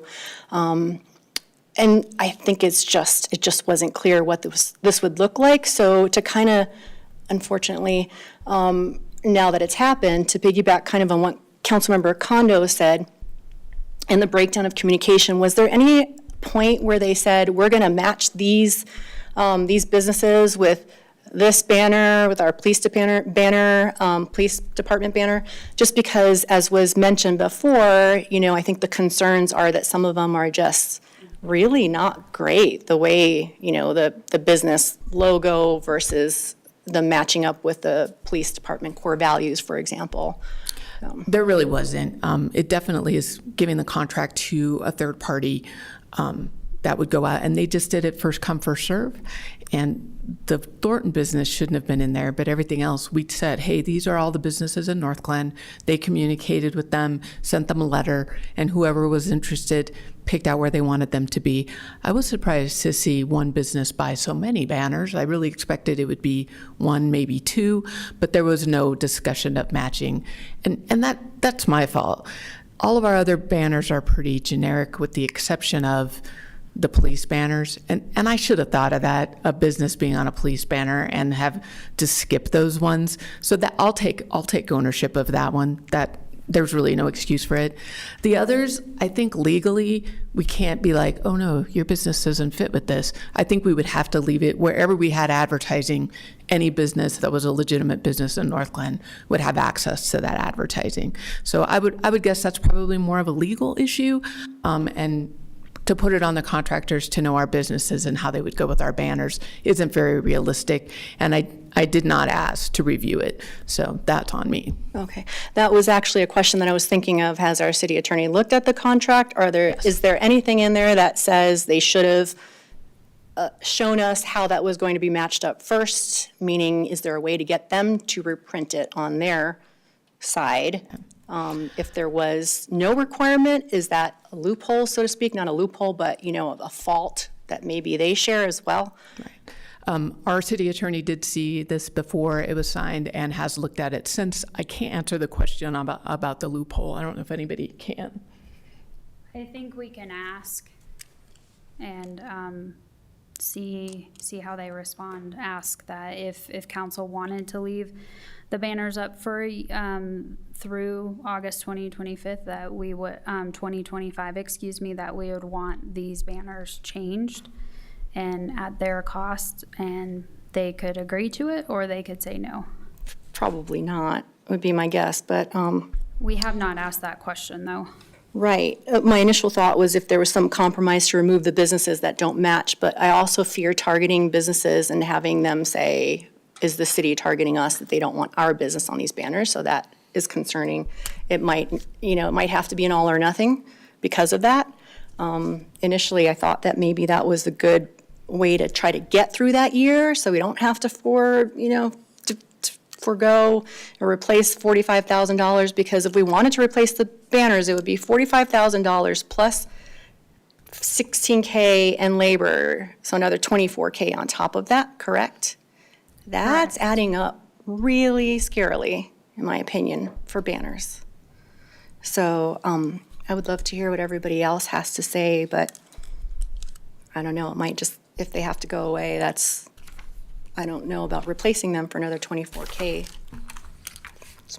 That's my opinion right now. I had some other questions, but I'll stop there. Thank you.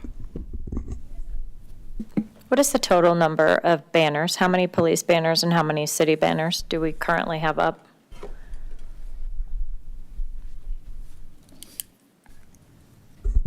I believe we only have 6 police banners, so there's not that many. I could probably get a redesign or bring back the old designs and get those printed and replaced. The biggest negotiation would be with those advertisers if they're open to having either getting their money back or whether we give them banners somewhere else that are part of the other designs. No, because I still stand that they all need to come down. So what I'm trying to figure out is the cost of continuing a banner program. We have 6 police banners. How many of the other banners do we have? They sold 57. I believe that we originally had 70. If we just wanted to replace the ones that they have put in, it's 57 banners. So in 2021 or in 2020, 2019, or let's go back to 2019, how many banners did we put up? There were originally 70 places. Okay. And then some things were worn, brackets broke, various things. So then when they came in to replace them, I don't know if you noticed when they did come and replace them, they sold the 57 and put them in there, but there were like a few spots where hardware and old banners were still up, and luckily our parks people were kind enough to go and take those down. So I believe it's 57 right now is what's up now with the new brackets. Okay. Great, thank you. Okay, Councilmember Roper? Thank you, Madam Mayor. I have so many questions, but I'm going to try to keep myself in order. One, if we take them down at the 45 plus the 16 plus the plus, is that only for the year? Then what do we owe CGI? Or what will we owe for year 2 and year 3? We will not owe CGI anything. Jason Loveland, our deputy city manager, made the call to CGI, and they're willing to let us out of year 2 and 3 because those are years they haven't sold advertising for. So in keeping with the contract, that would be appropriate to allow us out of those years. And then would we remain in ownership of the brackets and the hardware? Potentially. The question that I don't have an answer to is if they would charge us for the equipment or if we would have to buy it. Okay. And that would be the potential 16,000? No, the $16,000, so I don't have a cost for if we were to buy Okay. the hardware. The $6,000 is to remove the banners, contract labor to remove them. Now I could have it done in-house, so that $6,000 would not be a cost. What it would mean is that for a period of time, park staff would not be doing things in parks. They would be removing the banners. The $16,000 is a rounded up cost estimate that Director Wilson received from a printer, a local printer, to print 70 banners. Okay. They're double-sided. And so I have that quote and can provide further information if you wanted in terms of cost per banner. But it's for 70 banners. Okay. Yeah, I agree with so much that's been said. When I saw these, I immediately thought, are we for sale? That's immediately what I thought. And I was wondering why Dr. Ramos had so many banners. Just in thinking about, was there a limit put on? And as far as, representing all of our businesses and giving them a fair shot at this, that was concerning to me as well. And then just from, there's a lot, but also one of my concerns, I guess, if we do continue with this, we have so many great photographs of things that are happening in our city and real citizens, and then we have some stock photos. And I think that cheapens it a little bit when we really do have incredible things happening in our city, to highlight moreover some of the shots they chose, I guess. And then lastly, what would be, which I guess you kind of answered that, what would be our legal responsibility going forward if we were to end this with them? But I guess we kind of answered that already. We would need to negotiate a agreement with CGI. I don't know if that would involve a new agreement in terms of a written agreement acknowledging that we're ending our program. I think what we would do on the onset is I would draft a letter from me to CGI letting them know our intent is to discontinue the partnership and that we intend to provide reimbursement of the advertising sales to the businesses that are currently participating, as well as drafting a communication to the businesses participating with the why. And then seeing it through to ensure that because the funding was transacted between CGI and the business, I would want to ensure that the businesses are reimbursed, because my understanding is we would be providing funding to CGI unless they say otherwise. I think that's how it would go, and to ensure that the money gets back to the businesses. Okay. I think, to echo what my councilmate said, I think it would be tricky to we don't want to send the message to our businesses that we don't support or appreciate them. So again, but also hearing the voices of our residents. So this puts us in a tricky situation at the cost of $60,000+. Thank you. Thank you. Councilmember Walker? Well, thank you. I think with the exception of, the 2020 banners, I think those are great. The 2019 and 2021 on are a great representation of our brand and what I think they should look like, but I think the ones now need to come down. Thank you. A little bit piggybacking on what Councilmember Roper just said as far as our support of businesses, there are some that are completely obscured. So if I was a business that bought into this and the banner is completely hidden by trees, I think that's also another point to be made as far as the inappropriateness of how this whole thing has rolled out, because you do have businesses that have really great locations, and I could see on their website they get to pick sort of, but if you choose and you don't know that there's a tree completely engulfing your banner, then that's money wasted as well. So that's just another point to throw out there. So I'm going back to the options for city council to consider. I think there's so many layers to it. I'm just going to go ahead and offer a proposal. I do believe, based on how much feedback we've received, that they need to come down, and they need to come down now, and it's a very expensive mistake.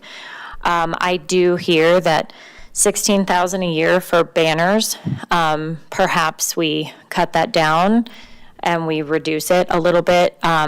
Was wondering about the 6 PD banners when there's 4 core values. Are there 2 banners that are just generic without the core values on there, or did they just not finish putting up a total of 8? So it's a core value for each, and then 2 generic ones? Oh, so 2 values are doubly important. Okay, got it. So perhaps we do, maybe we cut the difference, but I would support maybe having the city come back with a proposal for a banner program that we can get behind that has images and a philosophy and a whole mission, like our banner program. I think you can hear a lot here. I know staff has heard a lot from council in strategic planning about what we value. And as Director Wilson said, she's in the community a lot. She knows what our community values. So if staff could come back to us with a full banner program that's completely defined, mission, vision, with images and maybe placement, because if you drive through the city, there are better places than not to put the banners. Some are in really great visible spots that celebrate our city, and some are behind trees. So maybe we get rid of that one, right?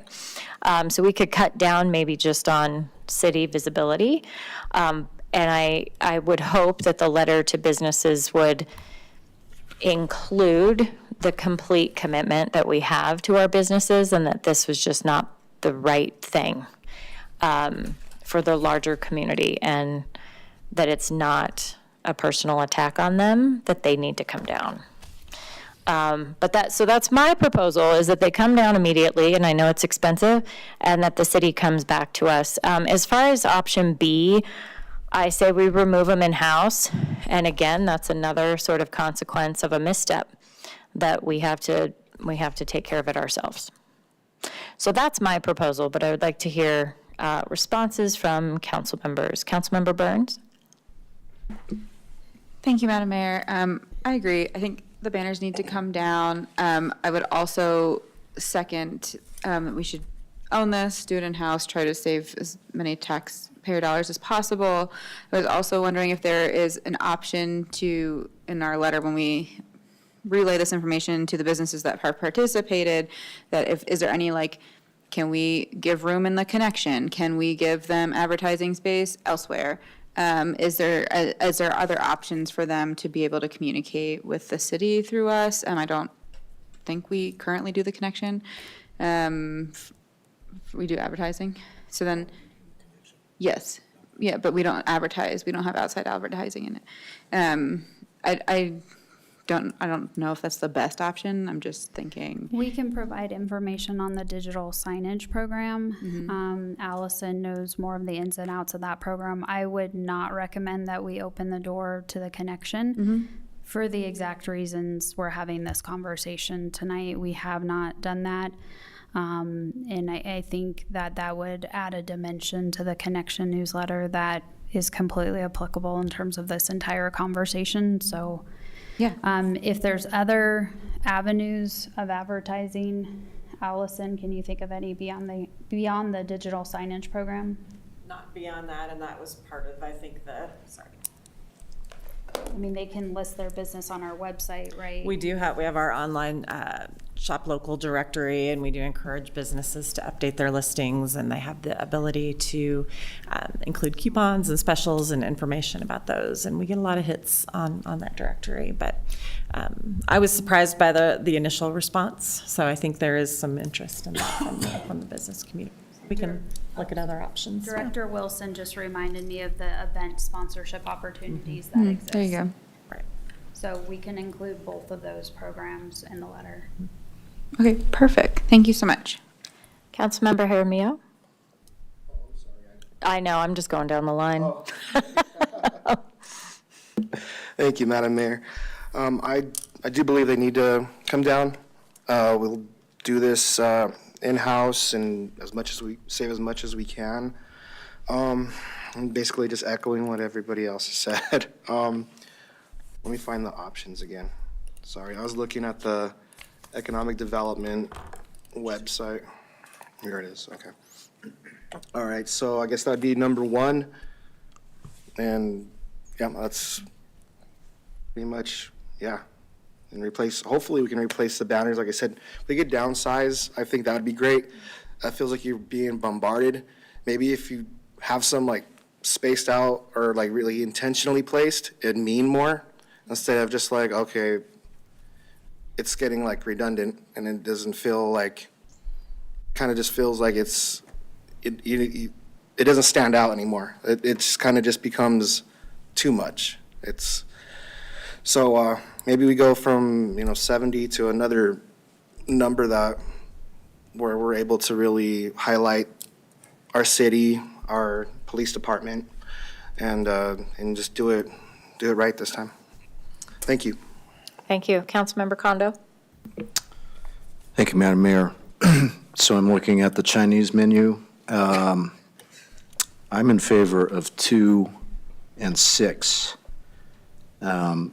First of all, I think there is this concern about blowback on the businesses if we take down their advertising. So that's my rationale for doing 2. Certainly 6 is about removing that one business that is not a North Glen business. And then finally, I think that what that does is it buys the time and space for staff to kind of reframe and restructure what our banner and branding strategy is, consistent with the new 5-year strategic plan. So what I think about 5 is that maybe we pursued 5 as well as a phase strategy, but something that's scaled down. Councilmember Roper? I'm really torn on this. If there wasn't the price tag attached to it, I would say to pull them down, because I don't love what they're standing for. However, I do know we are tightening our belts this year, and we are putting other things on hold, and would this cause us to put something else on hold that could potentially be important to our citizens? That is a worry for me. So I'm leaning towards keeping the commitment for the year, but then looking at a way to move forward in a better way that is more cohesive and really stands behind our values and is a consistent brand. I think, even just the other day when I was driving around, and I don't know where it was, but we still have some of those from 2020 up. And so just, it's a little piecemeal, and I want us to be one consistent brand and one consistent thing. So I guess if I had to choose, I would choose honoring our agreement but I'm not in love with them at all. Councilmember Goff?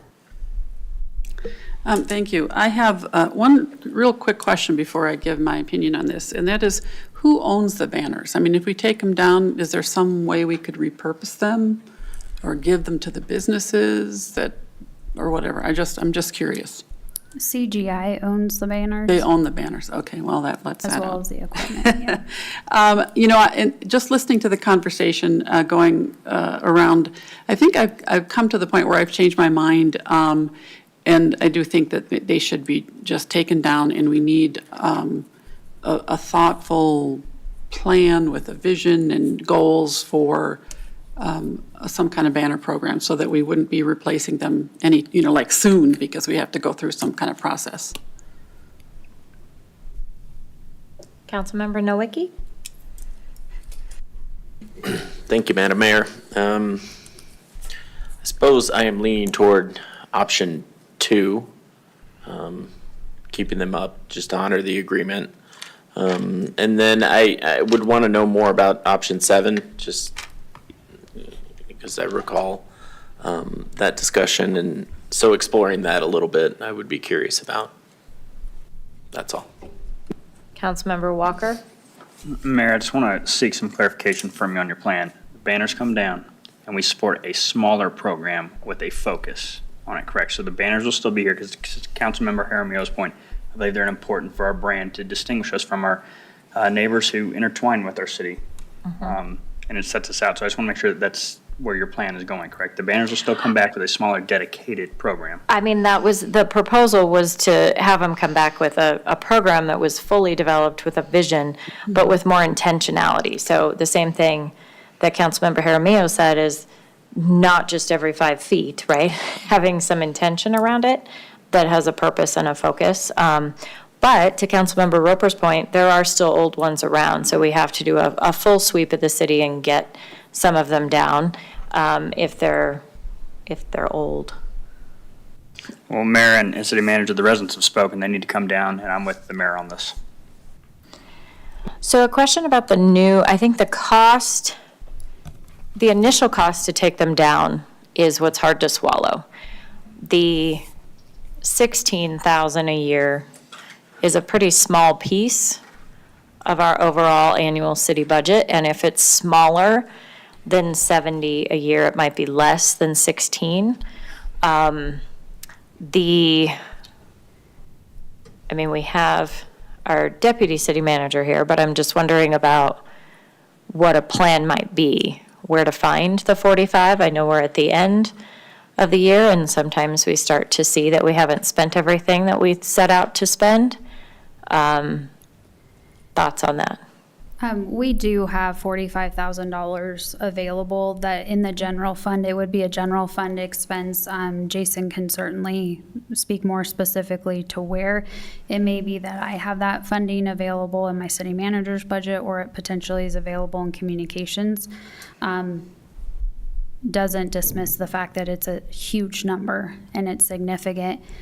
One clarification just for a minute that I want to make. Jason, what were you saying to me in terms of CGI can remove the banners for, what was that piece? Yeah, excuse me.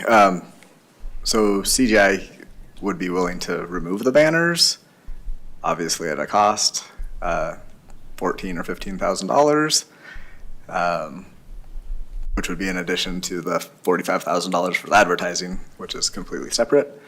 And then regarding funding, there's $50,000 budgeted in council contingency for unforeseen expenditures. So potentially there would be funding in the general fund to cover the cost of this, so. This would be an expense that otherwise we would not incur, and that money would go back to the general fund. So according to the memo, it says remove the banners in-house or contract out for $6,000. So that's if we were to contract out with a contractor in lieu of park staff. So their number, CGI's number, is much higher to remove the banners. Absolutely. So I guess I was curious as to why you elevated it. because I wasn't completely hearing Director, Deputy Okay. City Manager Loveland, and I wanted to make sure I was communicating the accurate information. So that's why that number is not part of this memo. There are other options in terms of banner removal. I would not recommend we spend $15,000 to have CGI remove the banners. We can remove the banners. And that would be in negotiation with them. Because in essence, they're hiring someone to come in and remove the banners for them, and they would be charging us double at minimum, based on the cost that Director Wilson had received in terms of the city contracting out the removal or putting up of the banners. Does that make sense? So if we have an in-house program and put the new banners up, so we'll pull together a scaled down program.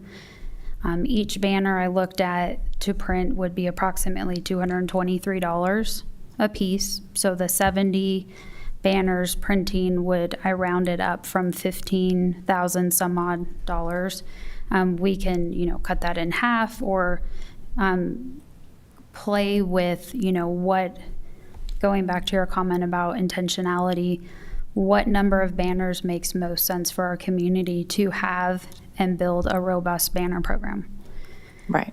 But the ballpark is $6,000 to put them up if we contract it out. But I think in this case, we would go ahead and figure out how to do it in-house and do it efficiently. Okay. So I heard some differing opinions. I want to make sure. I heard probably more support for taking them down.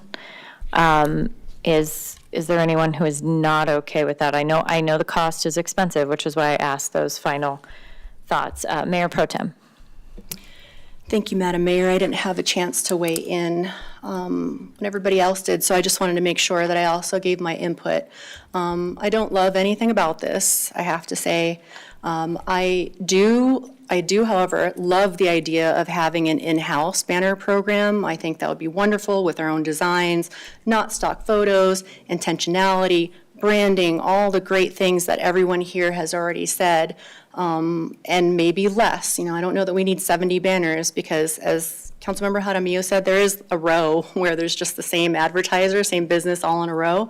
So I don't love that. And my first response was, yes, take them down, but that was before I saw the cost. So much like Councilmember Roper said, I'm very conflicted because, yes, I want them to come down. But when I think $60,000 or $61K, even with us taking the banners down and then, putting up our own banners, I wonder if our residents that hate it would be okay living with it for a year if they knew what it's going to cost in taxpayer dollars. So that is my only concern. I will absolutely go with what the consensus is because I actually agree with everyone. I absolutely agree with everything that's being said, that they should come down. I just like before, adding up the costs of everything happening because of mistakes this evening, I just don't love it at all. Will I go with the consensus? Absolutely. But if 2 is an option, I prefer that to stick it out. If there's any other way to remove maybe the ones we don't love, but, it gets into targeting businesses, which I don't like either, so. I'd prefer 2, and our own program after that year is up. I wish there was some way to get feedback from those residents that hate it, this is gonna cost the city $60,000, which may enrage them, honestly. It's not a fun thing to hear. So that's my 2 cents. I appreciate that point, Mayor Pro Tem. I will, I can say we do have at least one resident who's listening to this conversation and saying, remove them ASAP. You made a mistake, pay for it. So, because it is a lot of money, but I think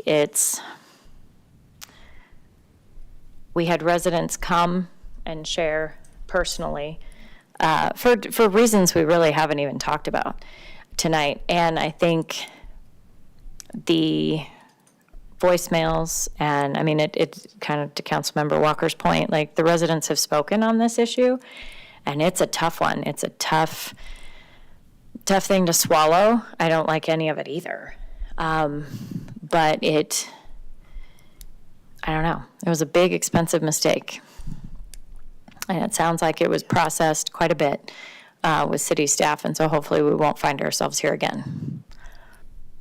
I hope so. I know so based on the expectations I've set with leadership team and the conversations that I've had. I mean, I will say that the staff involved in these mistakes feel horrible. And there have been closed door conversations that have been very emotional because, again, the intent wasn't malicious. But there were missteps, and we have to own those, which is why I'm up here tonight owning them on behalf of the organization. We have prompts that are part of our leadership team agendas every Tuesday that relate to what does council need to know this week? What events do they need to be invited to? Is this agenda, what are we asking of council with this agenda item? Because the feedback that I've heard of council members feeling like there's rubber stamp, that you're being asked to rubber stamp items is not anything that is good or what we hope to strive for.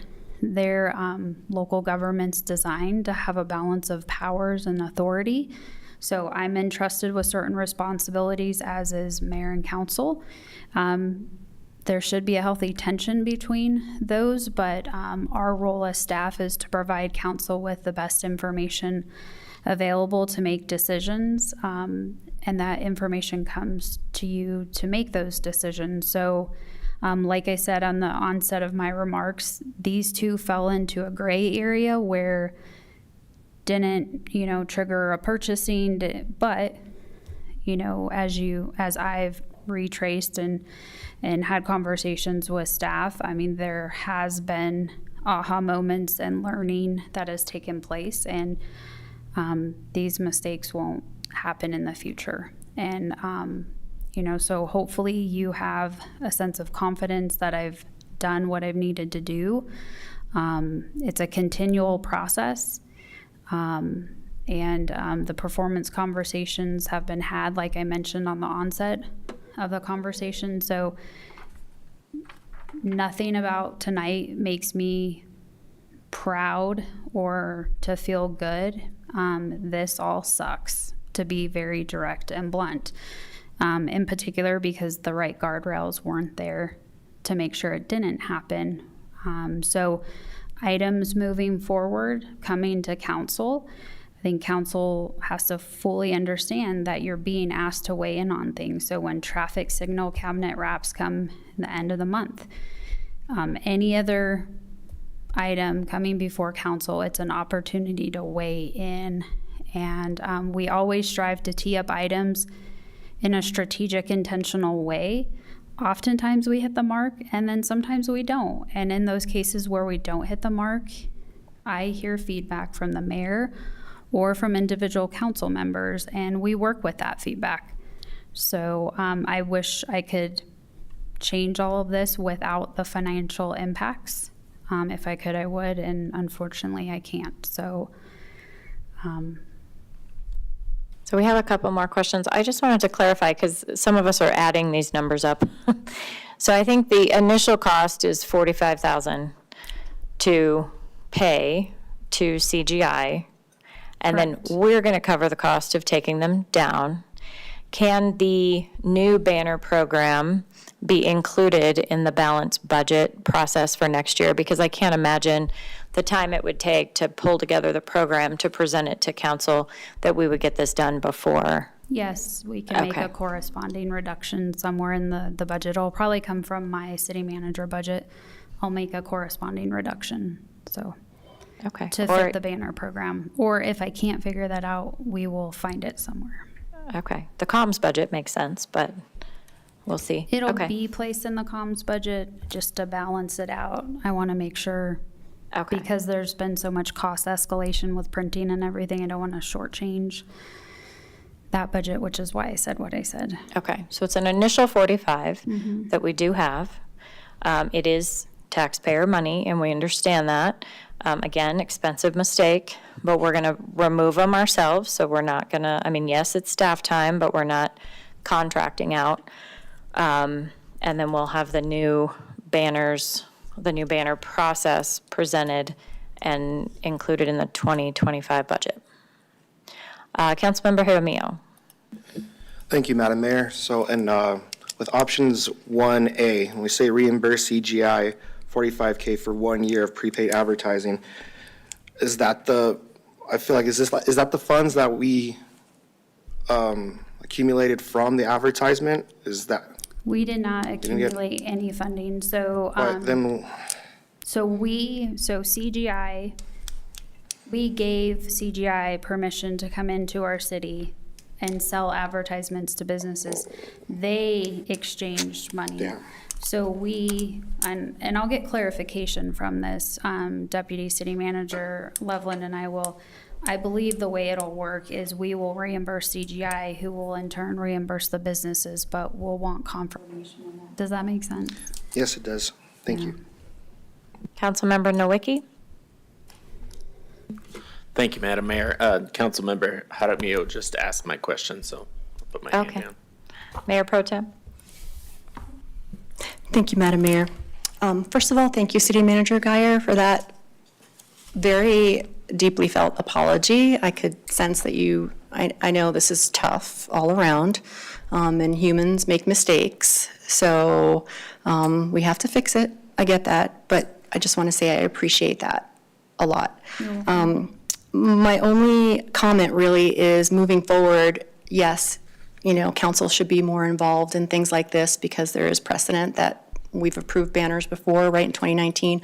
But also that when we're looking at contracts, I know as a business owner, like contracts are so huge. And having that one little clause that says something to the effect of, we must have that final approval, nothing goes out that changes the landscape or the look of our city without final approval, I think is just something to really pay attention to in the future.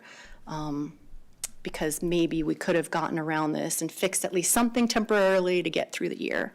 That's my only extra feedback, but I just wanted to make sure I said thank you for that ownership piece. Yeah, that's great feedback. As Director Wilson mentioned, City Attorney Hoffman did review the contract.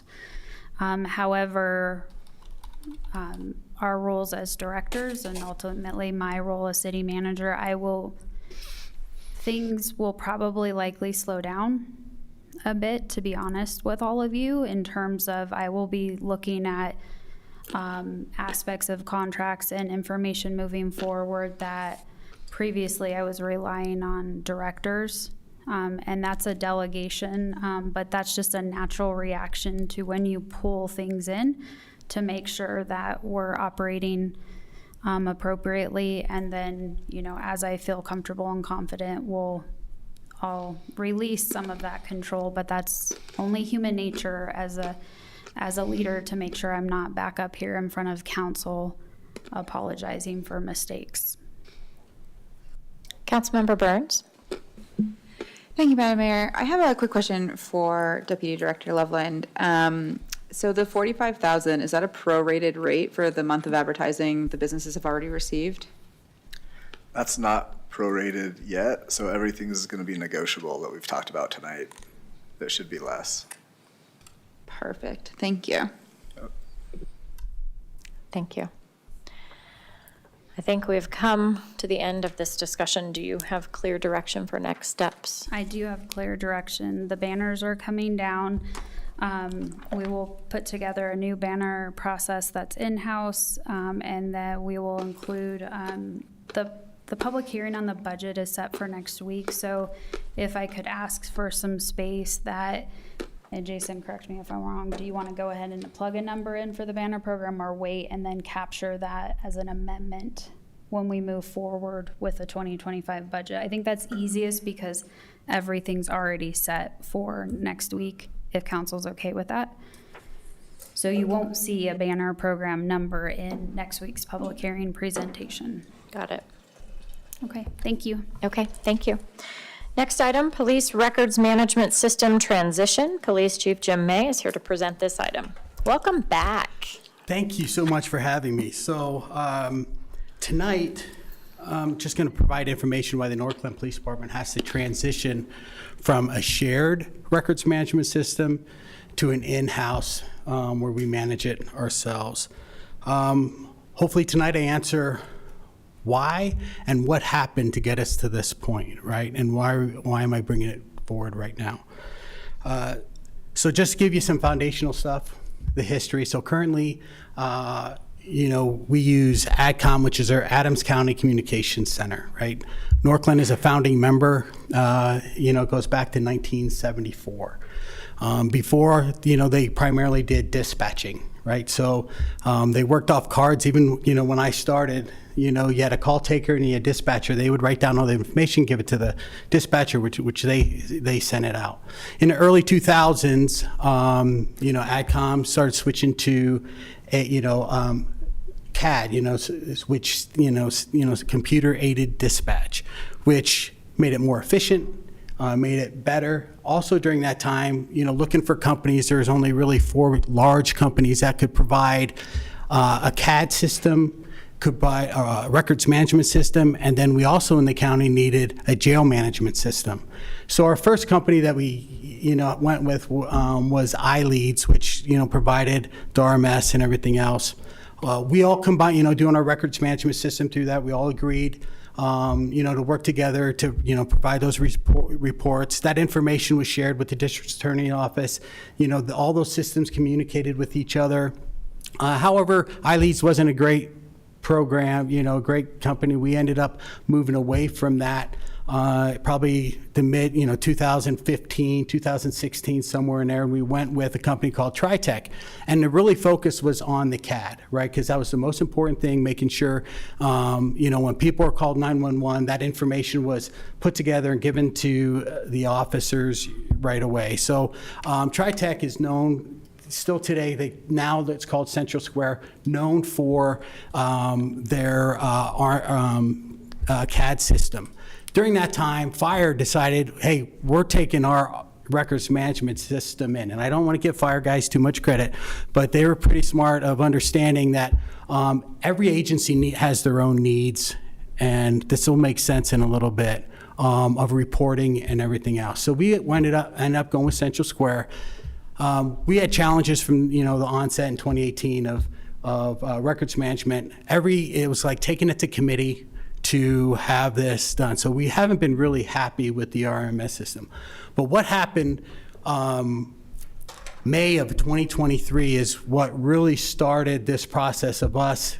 We were already talking about looking at another company as agencies, but in May of 2023, ADCOM was hacked. And during that hack, it put our systems down for a month.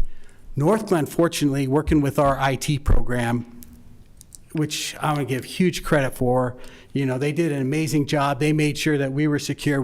So we had a lot of confidence that nothing like that Trojan horse didn't come through on an email or something else from ADCOM to us. And we were sitting pretty good. So Bob and his team did a fantastic job. The one thing that we figured, being down a month, I was figuring that our records department would take a month per week of down, because we had to go back to the 1990s of doing all our reports, all our custodies, everything by hand. It really impacted us. Fortunately for us, I have an incredible records department that, so being down a month, I was figuring 3 months to get all that data back into the system so we could research and pull data and pull information to do reporting out to people that wanted to know our stats. They did it in a month. I guess they don't like me. But they ended up doing it, in a month. But the county, Commerce City, and Brighton were impacted, and it took them months and months. Well, towards the end of 23, the sheriff says, you know what? I'm out. I'm going to bring in, so we have our records management system. We're going to take charge of it. We're going to, bring it in-house. Well, how ADCOM set up financially how we are. We don't pay the same amount, right? So it's our, population and then our CAT events. That's how they, define structure. And for our RMS system, it's only split between the 4 police departments, and the fire doesn't pay any of that because they were smart and pulled out, years prior and doing their own RMS. So with that, we saw an increase in 24, so they're saying they're pulling out. So so we're going to see the increase actually in 2025 of our portion of that, because so Commerce City, Brighton, and us, we had to absorb the counties, right? Because the cost is the cost when it comes to the RMS system for AdCom running it. So that cost, so we're going to $90,000 in 2025. Well, turns out that Commerce City, I talked to the Commerce City chief, and he said, Jim, we're going to pull out. Our goal is to be out by January of 26. They just had a contract signed, I think it was in July, early July. So with that domino falling, it just leaves Brighton and us. So when Commerce City pulls out, then between Brighton and Northland, we'd have to absorb their 147. So Brighton's already like, hey, we're both scrambling, trying to figure out, how we can do that. And I can tell you I talked to the director of AdCom, and Joel Estes said, listen, we want to get out of the RMS system because, the work, the problems and everything else, it's probably better for you guys since, you go oversee some of the records and everything else and the reports and all that. It's probably if you guys do it in-house. So I don't know if we're going to get an eviction notice, from AdCom, but most likely 26, 27, we're going to have to bring it back in-house anyway.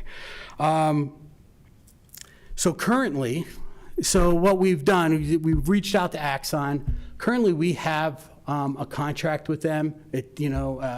A 10-year, $3 million contract, and we have licenses, right? So this is the other part of it that coming to you is like, we looked at the cost and everything else. We already pay for the licenses that include a lot of the stuff that they've stood up since we did our contract, like the report writing system. They also have, so we'll say, saving money doing that. They also have IA Pro. So we're able to get rid of some of the current software programs that we currently use, and then move into their systems, which we already pay for. We paid for 73 licenses. We need 100. So we have to pay for about 26 more. So our yearly cost, with our current and the other one in that contract, it'll go up approximately $14,000 a year after that. So, but the big cost that this system is the implementation, right? So that's where the huge costs come into effect, and that's building all interfaces with all, because we still have the CAD system, so we have to build the interfaces with Central Square, the DA's office portal, our fingerprints, our accent. It takes all that data in real time and puts it all into the system. But then we have to do the conversions, the data conversions. So all our historical data, bringing that back in, our property evidence, our old reports. Years ago when we went to this, we scanned and did everything in there, so we can go back, to the late 80s, with a lot of our data and everything else and pulling data. So, but that's costly, and then also the training on top of that. But we do get to do it with the teams within the organization. We already have a team put together and saying, hey, the needs and everything else to do that. That cost, when you look at some of the cost savings and everything else, but it will take, again, we have 7 years left, maybe a little less than 7 years left on our contract with Axon, but it'll take probably 10 years at the current cost that we're paying to pay our, selves back of that implementation cost. And Jason's more the finance guy, and we talked about that and how where we save money and for our yearly costs, we're going to be paying a lot less than $90,000 a year for our records management system once the implementation is done. Yeah, I think I'll stop there, see if you guys have any questions where I'm at. Hopefully I answered some of your questions already. Councilmember Kondo. Thank you, Madam Mayor. So I am trying to sort this in my mind. Obviously, I have exposure to the Central Square and the CAD-to-CAD system. Yep. Through North Metro Fire. And given that we're going to go with Axon Record Management System, RMS, are there going to be any issues with or conflicts with coordinating or managing records between fire and police department, or is that really not a concern? It's actually not a concern with the interfaces built. That's one thing. Axon has built systems across, they really, and they're getting, high points for all their systems that they put out. Boulder just went to it. Like I said, Commerce City went to it. We observed them in both places. It's a very robust, and it does, when build that interface with Central Square, it'll be seamless. So the communication between fire agencies and police departments, you won't notice anything on that. So. Gotcha.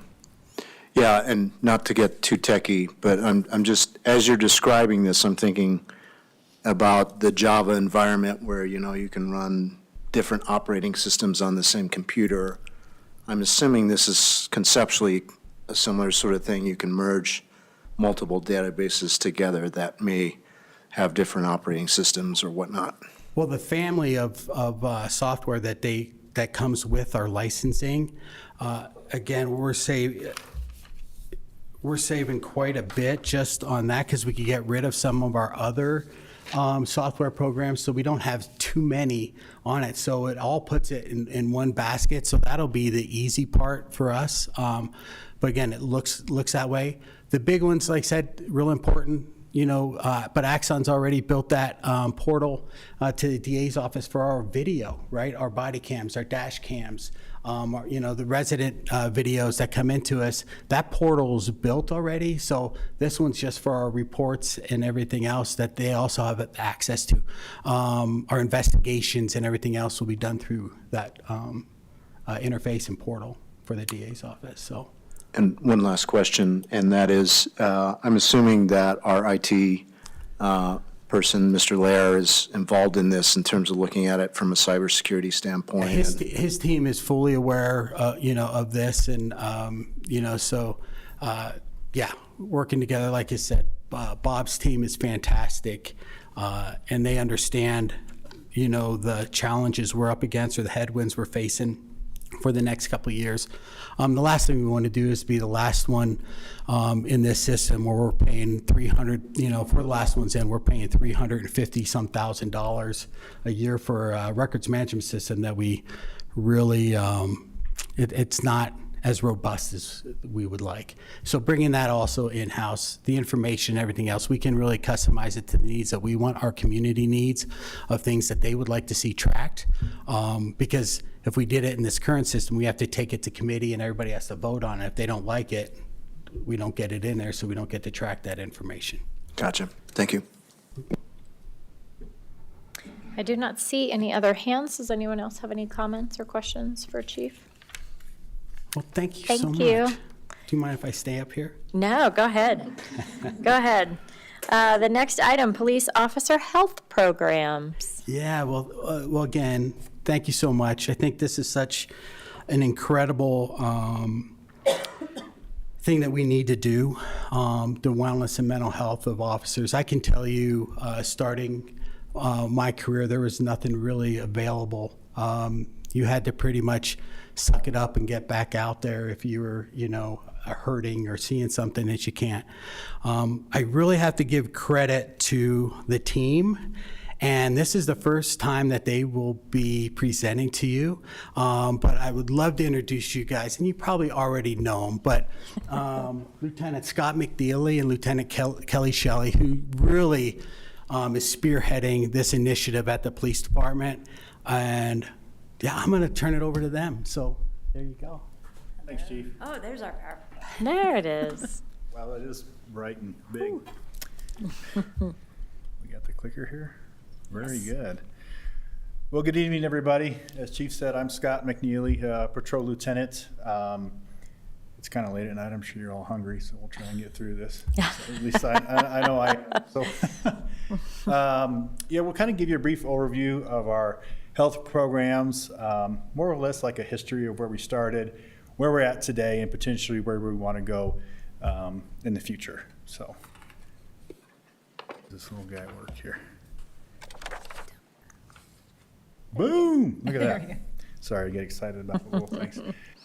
So back in December of 2014, President Obama signed an executive order, the President's Task Force on 21st Century Policing.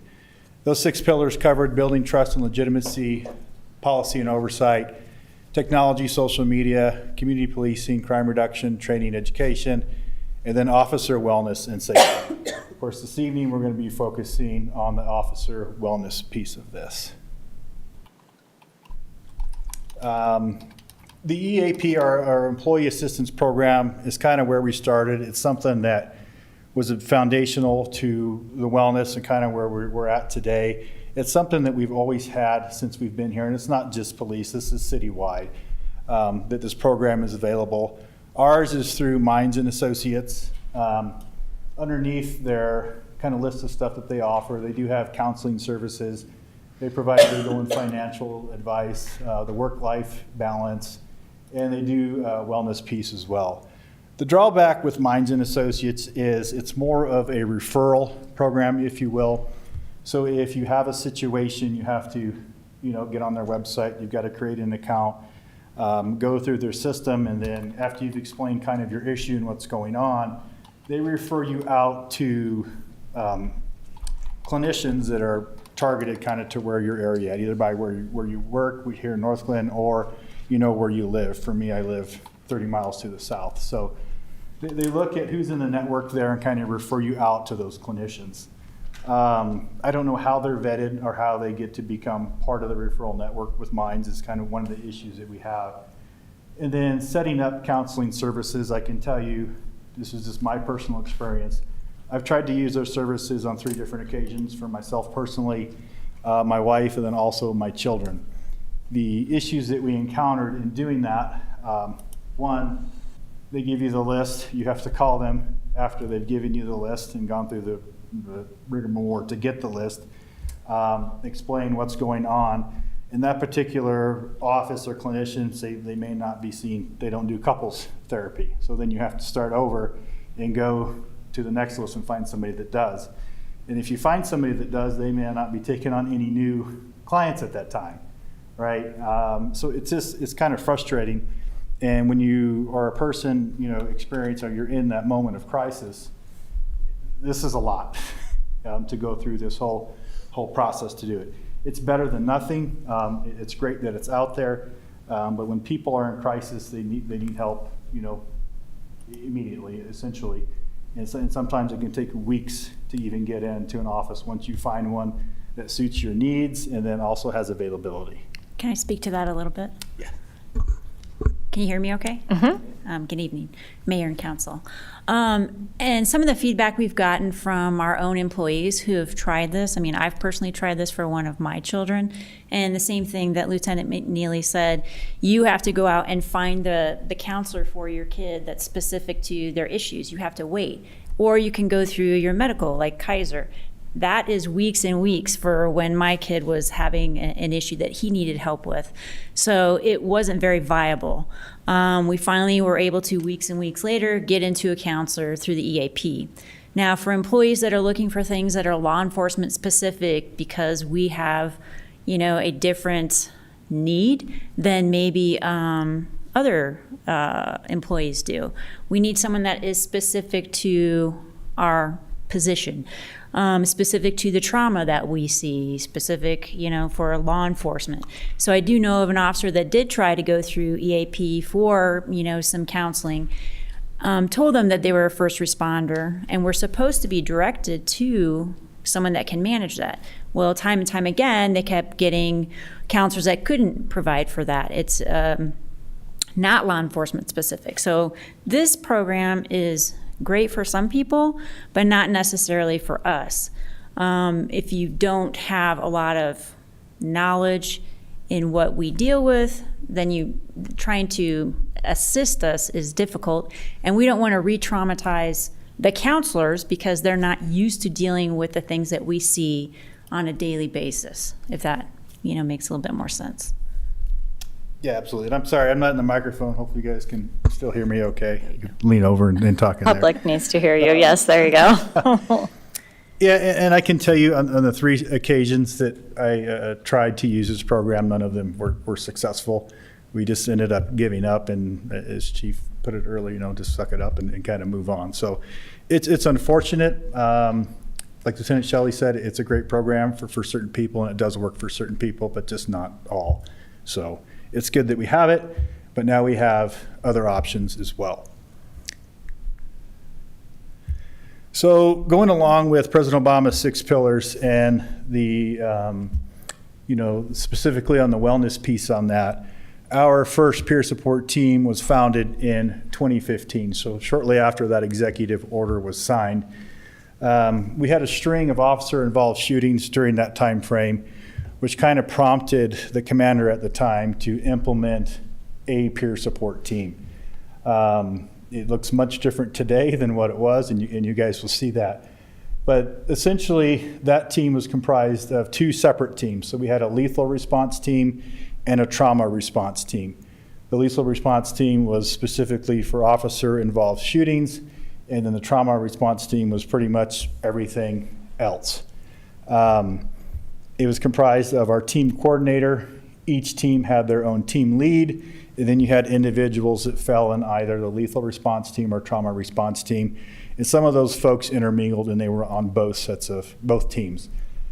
We had 14 people back then that were part of the peer support team, and the selection process was a little different back then than compared to what we have done for our new team. But essentially, if you were deemed involved in a critical incident, you were kind of voluntold, hey, you're going to be on peer support team. And you can imagine, the possible downfall of that, of having somebody in that position that really doesn't want to be there. They just figured, hey, you've been there, done that, you'd be great to support this person and kind of guide them through the same. Well, that's not the case, right? Some people just don't know how to relate to other folks. So great intentions behind it, and that's where it was started. Very, narrow as far as the focus on what the peer support team was. We're kind of there for critical incidents or any traumas that kind of fell within that same thing. So we did have initial training when we all got onboarded through that. It was by a licensed clinician, week-long training. It was great training. They introduced us to kind of what a peer support team is, what they do. There's certain legalities that we have to follow. There's a confidentiality piece that we have to follow. And for those that weren't experienced dealing with folks in crisis, they actually brought in actors, and we got to role play for several days as if these folks were employees going through whatever crisis it was. And just to see how we would manage it, see if we picked up any of the key words that they were saying to us, that we could actually breach that confidentiality. Are they a danger to themselves or others? Were they admitting to violating policy? Were they admitting to violating the law? Things like that. So we also implemented our form that we kind of go over with people, explain to them, hey, this is what we're here for. This is what you can tell me, but if you say this, this, and this is no longer confidential. So they're not trained. We're not trained to be counselors. We're not trained to be, clinicians. We're trained to be listeners and provide resources when needed to say, hey, and sometimes we're just there just for peer support. Hey, or support in general, you can just vent, and some people just need that. And the same team that trained us back then, we had team oversight through them, but we didn't really have any ongoing training after that initial thing. We had check-ins now and again, but other than that, it was just kind of go forth and prosper and go from there. So that's where we started. Now let's see where we're at today. So 2023, and this was at the command really saw the need to revamp the peer support team, largely due to attrition of the old team. As I mentioned, there was 14 members on the original team. Folks moved on to other departments, other careers, anything like that. We did have some backfill, but then they ended up leaving. And by the time we got here, there were 3 of us left, myself included, one of the original 3. So there were 3 of us for the entire department, and we're just trying to do our thing. So command really said, hey, we need to take a look at this. Let's revamp the program itself, but let's also incorporate it, not just focusing on peer support, but kind of overall wellness, with peer support being a part of the wellness program that we're doing. We shifted our focus from not just, critical incident response to overall wellness. Now we deal with anything and everything pretty much. And that's through just education that we've provided to folks at the police department. We're still there for critical incidents. Luckily, those don't happen very often, right? We don't want to respond in that. But we actually get a lot of folks that are going through training or an FTO, transitioning to this career. But we kind of help them and guide them through that. Yes, they have their FTO, but they also have a peer support member too that they reach out to, and we just, hey, a lot of it's just reassuring. You can do this, you can make it through, but we're here for you. I've been there, done that, so we're here for you. The training aspect of this, we still had the initial training like before for the new members of the peer support, but now we have ongoing training as well to cover different topics that we may deal with. One of the specific trainings we covered this year was the line of duty deaths, and that's kind of one of those high risk, low frequency things. God forbid it ever happens, but you get one shot at that to make it right. So we do a lot of training on that to make sure when and if it happens, we're prepared for that. The selection process this go around was not, hey, you're it, you're voluntold to be on the team. We actually kind of sent out a survey to members of the police department and asked them, hey, who do you respect in this police department? Who do you think would be a good fit? Who would you go to in your moment of need, and confide in and tell kind of your story to? And so we got a huge list of folks, and then we reached out to those folks and said, hey, your name came up on the survey. Would you like to be a part of peer support? Not you will. So there are some that turned it down, but the majority of them stepped up and said, yeah, I would definitely do that. So we have folks in the position that are sought after by other members in the police department, but also who want to be there and want to help their fellow officer. So we've come a long way. So I'm one of the peer support members as well. So now we have peer support members that are from officer level up to command. So we have all the different ranks and, personalities, tenure, so that we can be there for any, officer. Some of the things that we did is we did bios, and we have them in our hallway that talk about, like, what are your experiences? What are the things that you like to do? What's your family like? So that officers could read those bios, because we've had a lot of new people come into our agency. And if they see an officer, they're like, hey, maybe this person has things in common with me, maybe they'll feel more comfortable talking with that person. So we're trying to really get out there and show people who we are. We had the 7 members that weren't certified go to Dr. Brower's training. She's nationally known for doing this training. It's now a 30-hour class. We did that up in Boulder, so we found some of the cool things that we'll talk about in the later slides at the Boulder Police Department. We brought it back to our police department. So one of the things with the wellness program is we applied for in 2023 and got the DOLA grant. So we started out with some voluntary monthly wellness visits.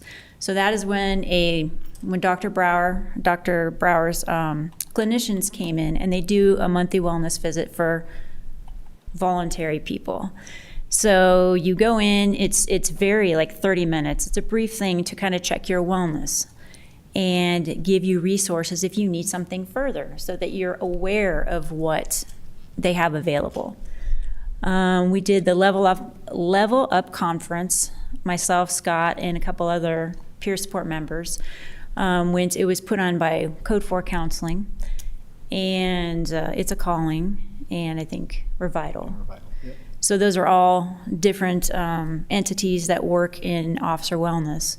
And it was a 2-day conference where we went down and got to hear a lot of stories about officers that have been in critical incidents and how they were able to recover from those incidents and live a balanced life afterwards. It's not always an easy road after those incidents either, but they were success stories. Let's see. We offered one-on-one counseling with the DOLA grant, and there were officers that did take that opportunity to go. I can't give you numbers because that wouldn't be right of me to do, but there are officers that did go to the counseling.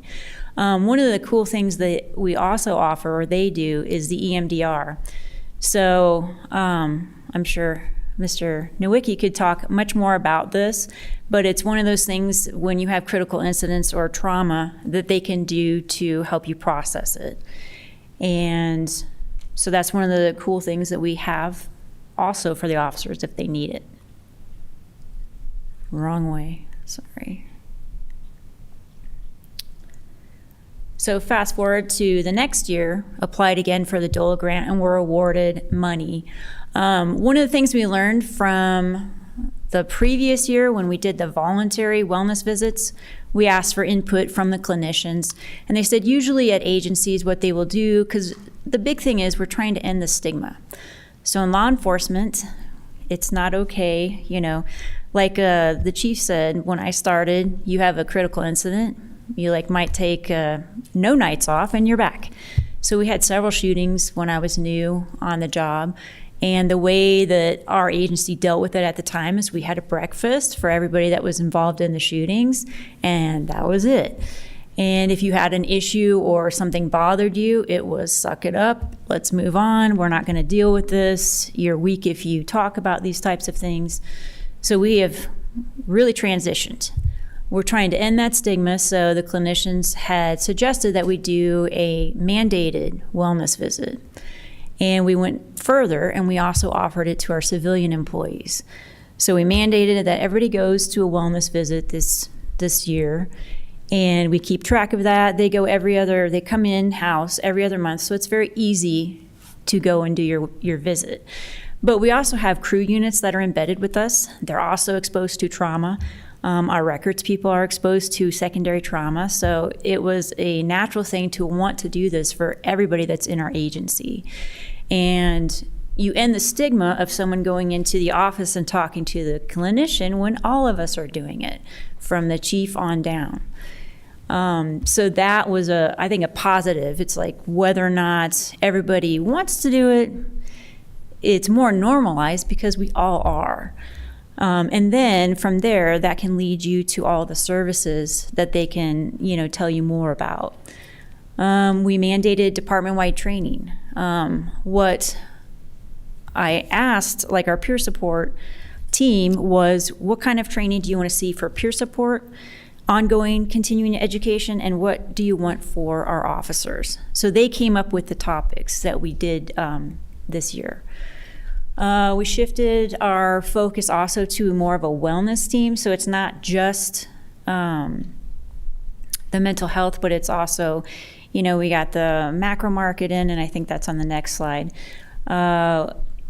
We're talking more about your overall spiritual health. It's not just your mental health, it's your physical health. It's all these things that encompass officer wellness. There is what we had seen at Boulder's training, was this really cool macro market. It was really neat when we were there during the training. I was like, wow, this is really cool. And a lot of the other officers commented on it because they had snacks and stuff and/or meals that were fresh and healthy. Now, not all of that stuff in there is healthy. However, we have ready meals like salads and, protein items, that kind of stuff. So when officers are stuck like on an arrest or whatever, they can go get a healthy option for a meal, and it's right there. You don't have to go to fast food or anything like that. Whether they choose the healthy options, not up to me, but there are options for them. The mentor program, did you want to talk a little bit about that? Yeah, so our mentor program, we implemented specifically for our new hires going through the academy. And again, we reached out and sought those folks that wanted to be part of it. Similar process as we did for the peer support team. But these guys are specifically focused on those going through the academy. And based on input that I get from the hiring and recruiting sergeant, we match up the recruits with one of the assigned mentors, kind of based on personality, where they're at in their career, and who would be a best fit. And what the mentor does is that they just reach out to that person. They make an introduction after the sergeant does. I have them send out an email, said, hey, here's the mentor program. Your mentor's going to be reaching out to you. You know, expect that email or whatever communication you choose. And they reach out to the individuals. They touch base with them. And they're nothing more than just kind of lifeline back to the PD. You know, they're at the academy. They're separated from the police department, either at Flat Rock down at Highlands Ranch, and they're just separated entirely from the police department. So we wanted to make sure that they're still in touch with what's going on at the PD, and have a lifeline back at the PD, and also someone that they could talk to if they're, you know, kind of struggling through the academy. And that's what the mentor does. So they're there through the academy, and then we also implemented that they stay with them through the FTO program as well. They've already got to know these people. A lot of folks struggle through FTO. We do have peer support for that as well, but they also have their mentor that they've been dealing with for the last few months. And I tell them just work it out on an individual basis. I say try and contact them weekly, check in with them to see how they're doing, figure out what best communication works for them, if they prefer an email, a text, a phone. Most everybody wants a text, but is what it is. So just to know that, hey, we're still here for you. You're still part of North Glen. We know you're going through the academy, you know, get through it, but you're still part of this city and this police department. So great feedback. This is just the second time we just implemented it, the academy, the past one. So this is the second time doing it. But those officers that went through it provided great feedback. They loved having that mentor assigned to them. You know, they bounce things off to them all the time. If they're struggling with a certain course in the academy, or whatever it may be, they can bounce it off them, and they help them kind of work through it. So, so far so good. Another thing that we really encouraged, the city wellness was able to get biometric tests for the entire city. So we really strongly encouraged our people to go ahead and do that. And it's just something else that was provided for free. To check on your health, your physical health. Some people didn't like their results, and they can work on that. Or, you know, other people knew that some of the activities that they are doing that are positive, they got the results that they desired. We did ongoing training for our peer support team. One of the things that we did was moral injury. That was the first class that we did because a lot of officers on the peer support team wanted to know more about that. We haven't not implemented Sigma Tactical yet. This is something that is something we want to get because they do a deeper dive into like our physical health. Police officers and firefighters have a lot of other issues that are cardiac and cancer related. So Sigma Tactical is something that we want to get for all of our officers, and we'll talk a little bit more about that. All right. You can jump on that. Go ahead. Okay. So kind of aligning with our goals with Sigma Tactical. Am I supposed to? Nope, you're good. House Bill 24-1219 was passed this year, effective May 29th, 2024.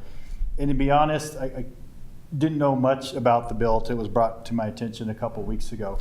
And this started actually back in 2007, directly related to firefighters in screening for cancers, and all the stuff that goes along with fighting fires. So this year they implemented and added peace officers to the House bill. This is the First Responder Employee Health Benefits Trust. And the big change, obviously, was adding peace officers, but it went from voluntary to mandatory by employers with the enactment of this bill. The employer is required to participate in a funded trust, and specific to peace officers, provide cardiovascular screenings and other health screenings.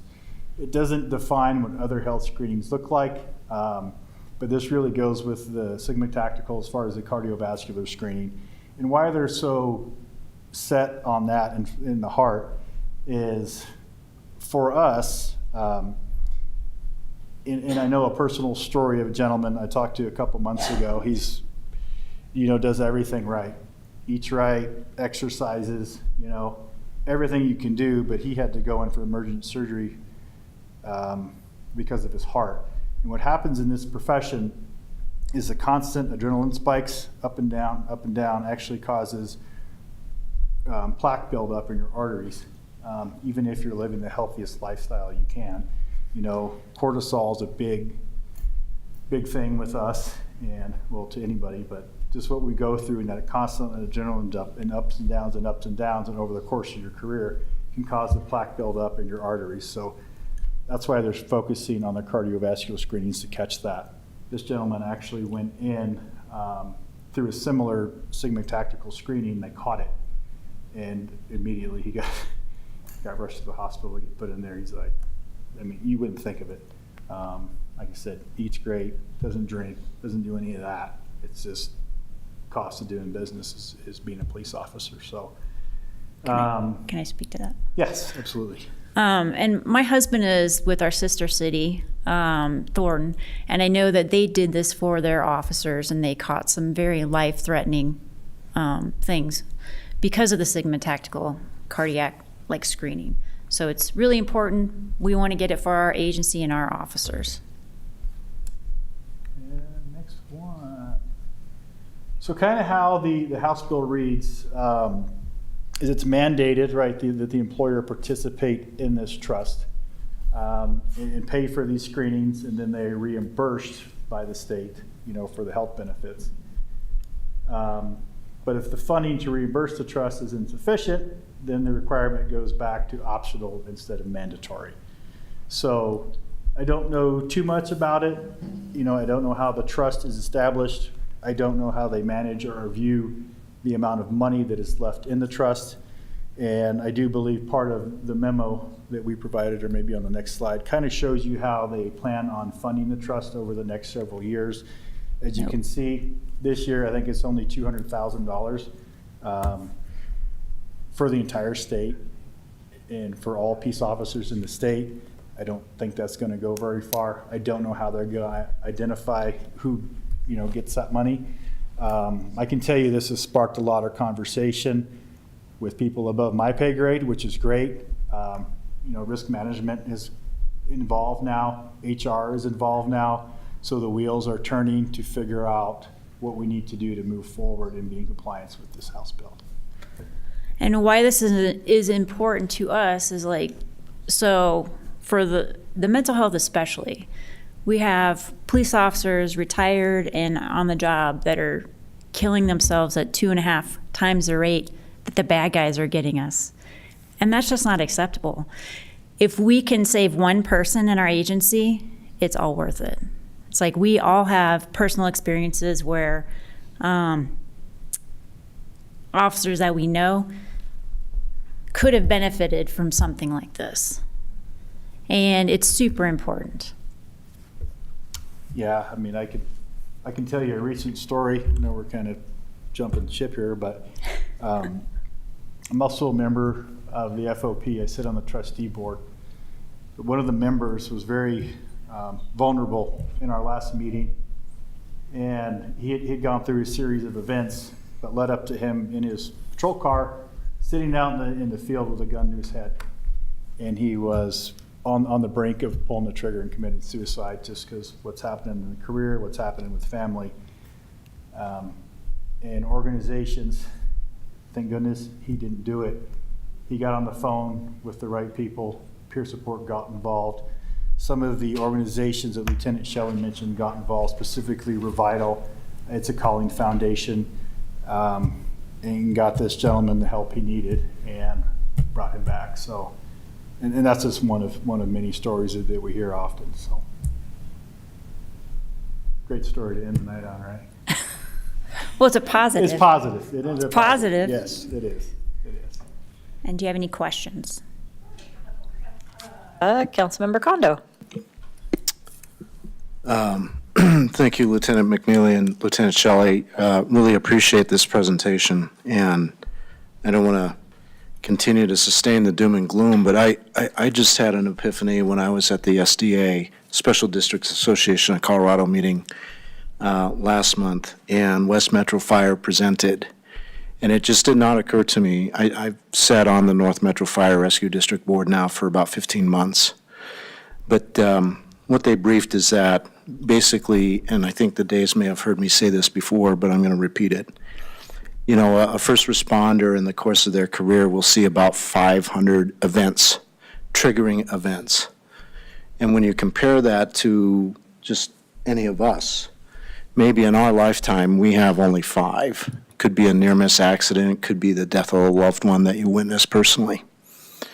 So when I heard that, it was just really an epiphany for me. And the breakout session was all about mental health. And I'm so glad that, first of all, that you're aware of HB 24-1219, which is funded by DOLA. And I know the monies are pretty low right now, but the intent is to eventually be able to cover, hopefully, all police departments. But this whole thing about screening for cardiac and cancer-related issues is so important. Cardiac issues is the #1 line of duty death for firefighters. #2 is cancer.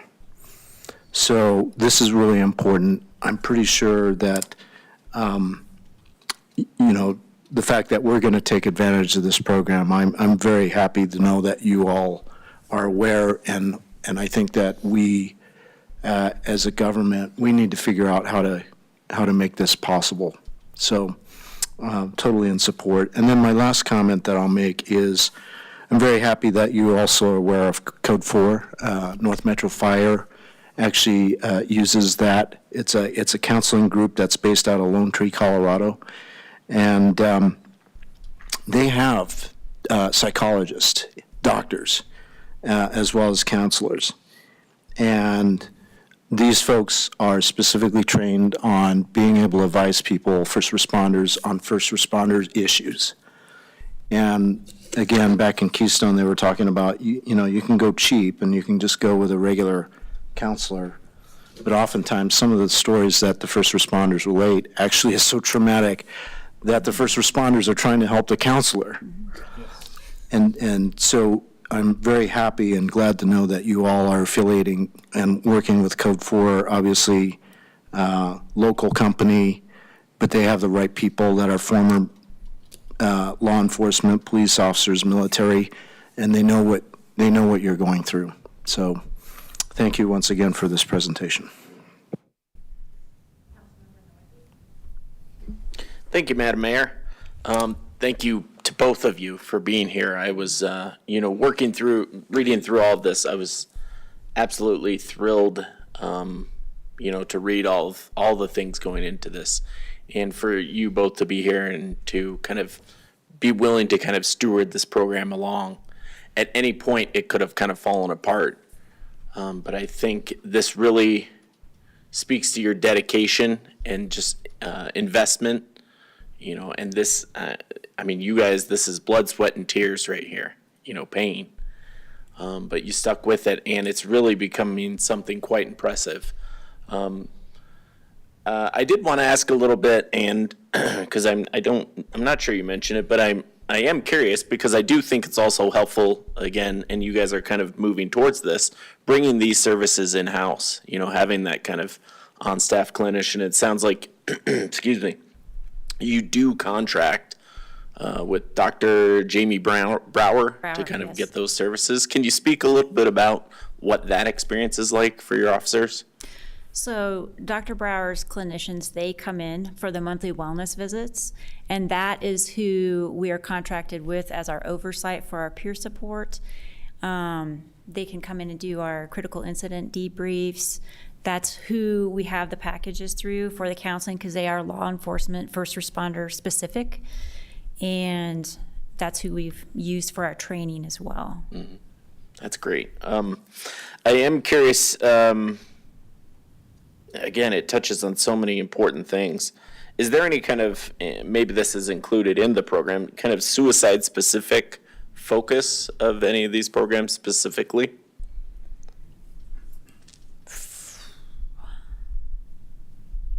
And it's okay, I'm sure it's kind of an overarching theme that runs throughout everything.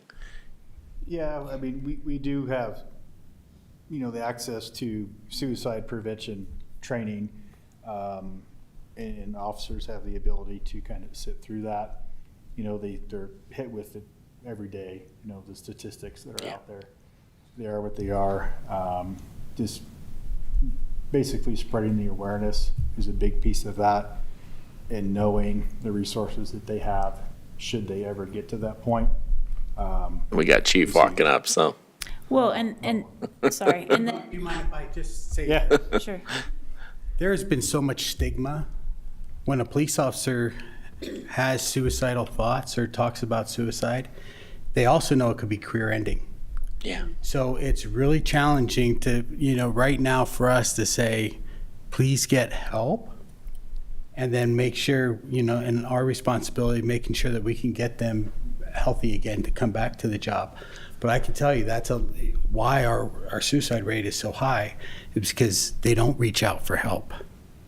So, and because of these two really spearheading this program in there, I hope that's another stigma that we can break down and make sure that we don't lose any of our officers to suicide. So I just had that 2 cents to throw in there, but you guys are doing awesome. Thank you. Yeah, and that's what I was going to say. It's kind of like those baby steps of ending the stigma first. I mean, we talk about this in daily briefing trainings. We had Mental Health Month, and we talked about that with our officers. I bring up the same statistics of the 2.5 times, we're killing ourselves. And I'm very passionate about it, because if we lose one officer, we do all this training, we do all this DTAC, we do everything to make sure that the bad guy doesn't take us out, but we're doing it to ourselves.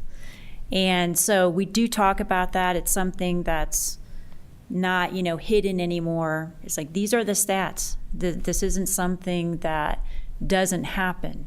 So we have to give that awareness, and all the classes that we have they have to go to, kind of touch on all those stressors that can lead you down that path of suicide. Right. One other question, and then just kind of is there kind of support for your families as well? Because vicarious trauma Yes. is a thing, and So in the DOLA grants, part of it was written for our family members.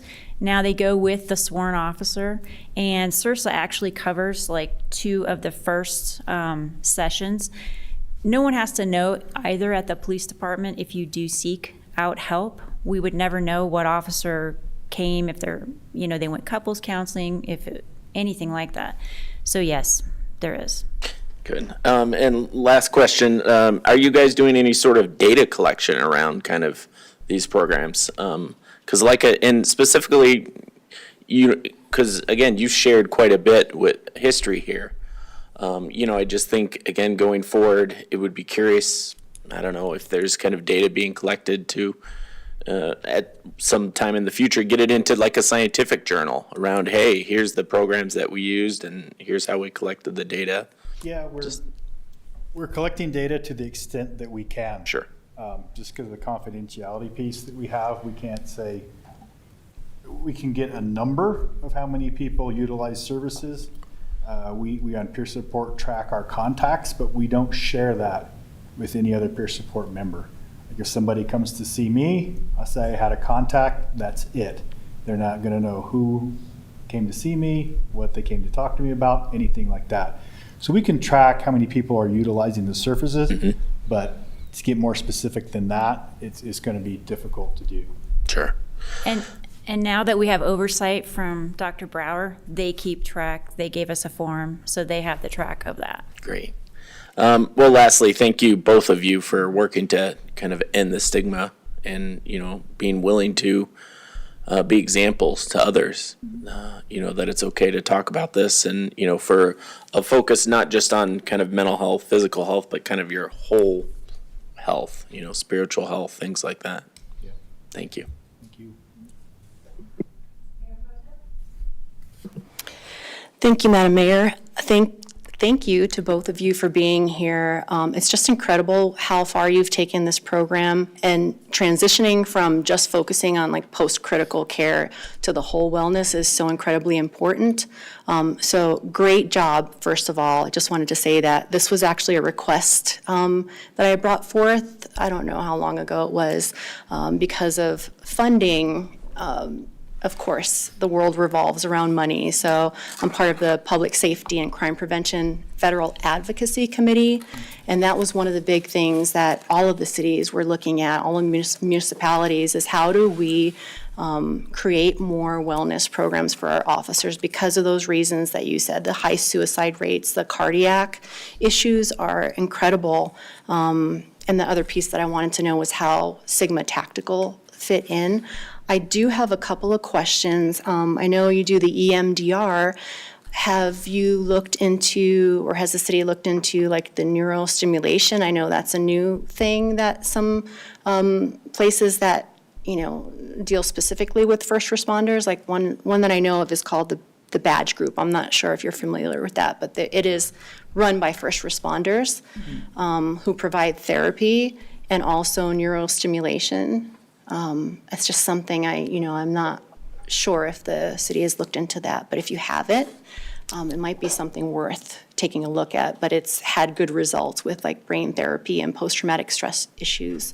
I was literally having a conversation with somebody who was a first responder that ended her career early because of the PTSD and stigma. We were talking about the stigma and how hard it is, especially in her career prior, where it was frowned upon to look and seek help. So that was my question, if you'd worked or looked into the stigma group, and then if, you know, Minds and Associates is not quite the best fit, is there other options out there? Have you looked into other options, or Sigma Tactical kind of, you know, the thought? What are your thoughts around that? So my dream would be to have a clinician in-house through any one of the people that do it, either Code 4 or Dr. Brower, to where they could come in and be there on site. That would be like the dream, because there are other agencies that do have that, but it's all about money.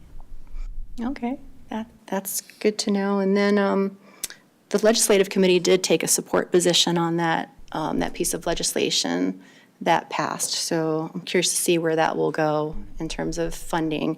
But I'm trying to advocate on the federal level for more funding, like for crew programs, wellness programs, and that sort of thing as well. So yeah, I think that's probably all I have. I was just curious. Oh, I know there was one other piece. I love the macro, the healthy food options. I know some other municipalities have also done, like, even outside of that, like for your home delivery, they've acquired like deep discounts for first responders and stuff like that. So We have looked in that. Another thing we did was the survey was, would you be interested in those types of meals? And this was the one that got the most attention, so that's what we went with. that's amazing. I mean, they can grab it while they're on shift. So thank you I've for used it. everything. Have you? I use it all the time. Salads, I mean, Yeah. Salads, the sandwiches, the protein drinks, all of that. It's just great to see these guys Hard- at night. yeah. Not going to Taco Star. Yeah. It's with the same three places. That's Oh, come on, excellent. guys. because they're only open, they're the only ones open. Right, right. And then actually, I did think of one other thing. Looking at, beyond post-critical and those wellness programs, are there incentives for like fitness programs, yoga, that sort of thing? I know some other municipalities have also looked into incorporating that into their wellness programs. You're all doing so much, but Another thing we had asked, because there is a good partner in the city, Sarah, and she had asked us about, because she provides a lot of those things, and we asked officers, what would you guys be interested in the yoga or, so that was lower on the list, but they are able to take advantage of that through our city and our wellness. people that we have here. Amazing. Yeah, great job. Thank you for all you do. It's so important. So it's so important for us to support wellness programs for our officers. Just, we want you guys to have long, healthy lives too. Thank you. Any other questions? Thank you. I don't see any more hands, so thank you for your time tonight. Thanks for sticking it out through all the other topics and for being on the team that's bringing this. This is great. Nice to see you. Same here. Thank you. All right, we've come to the end of our evening. We have no further business. We are adjourned. I didn't really click it, but there you go.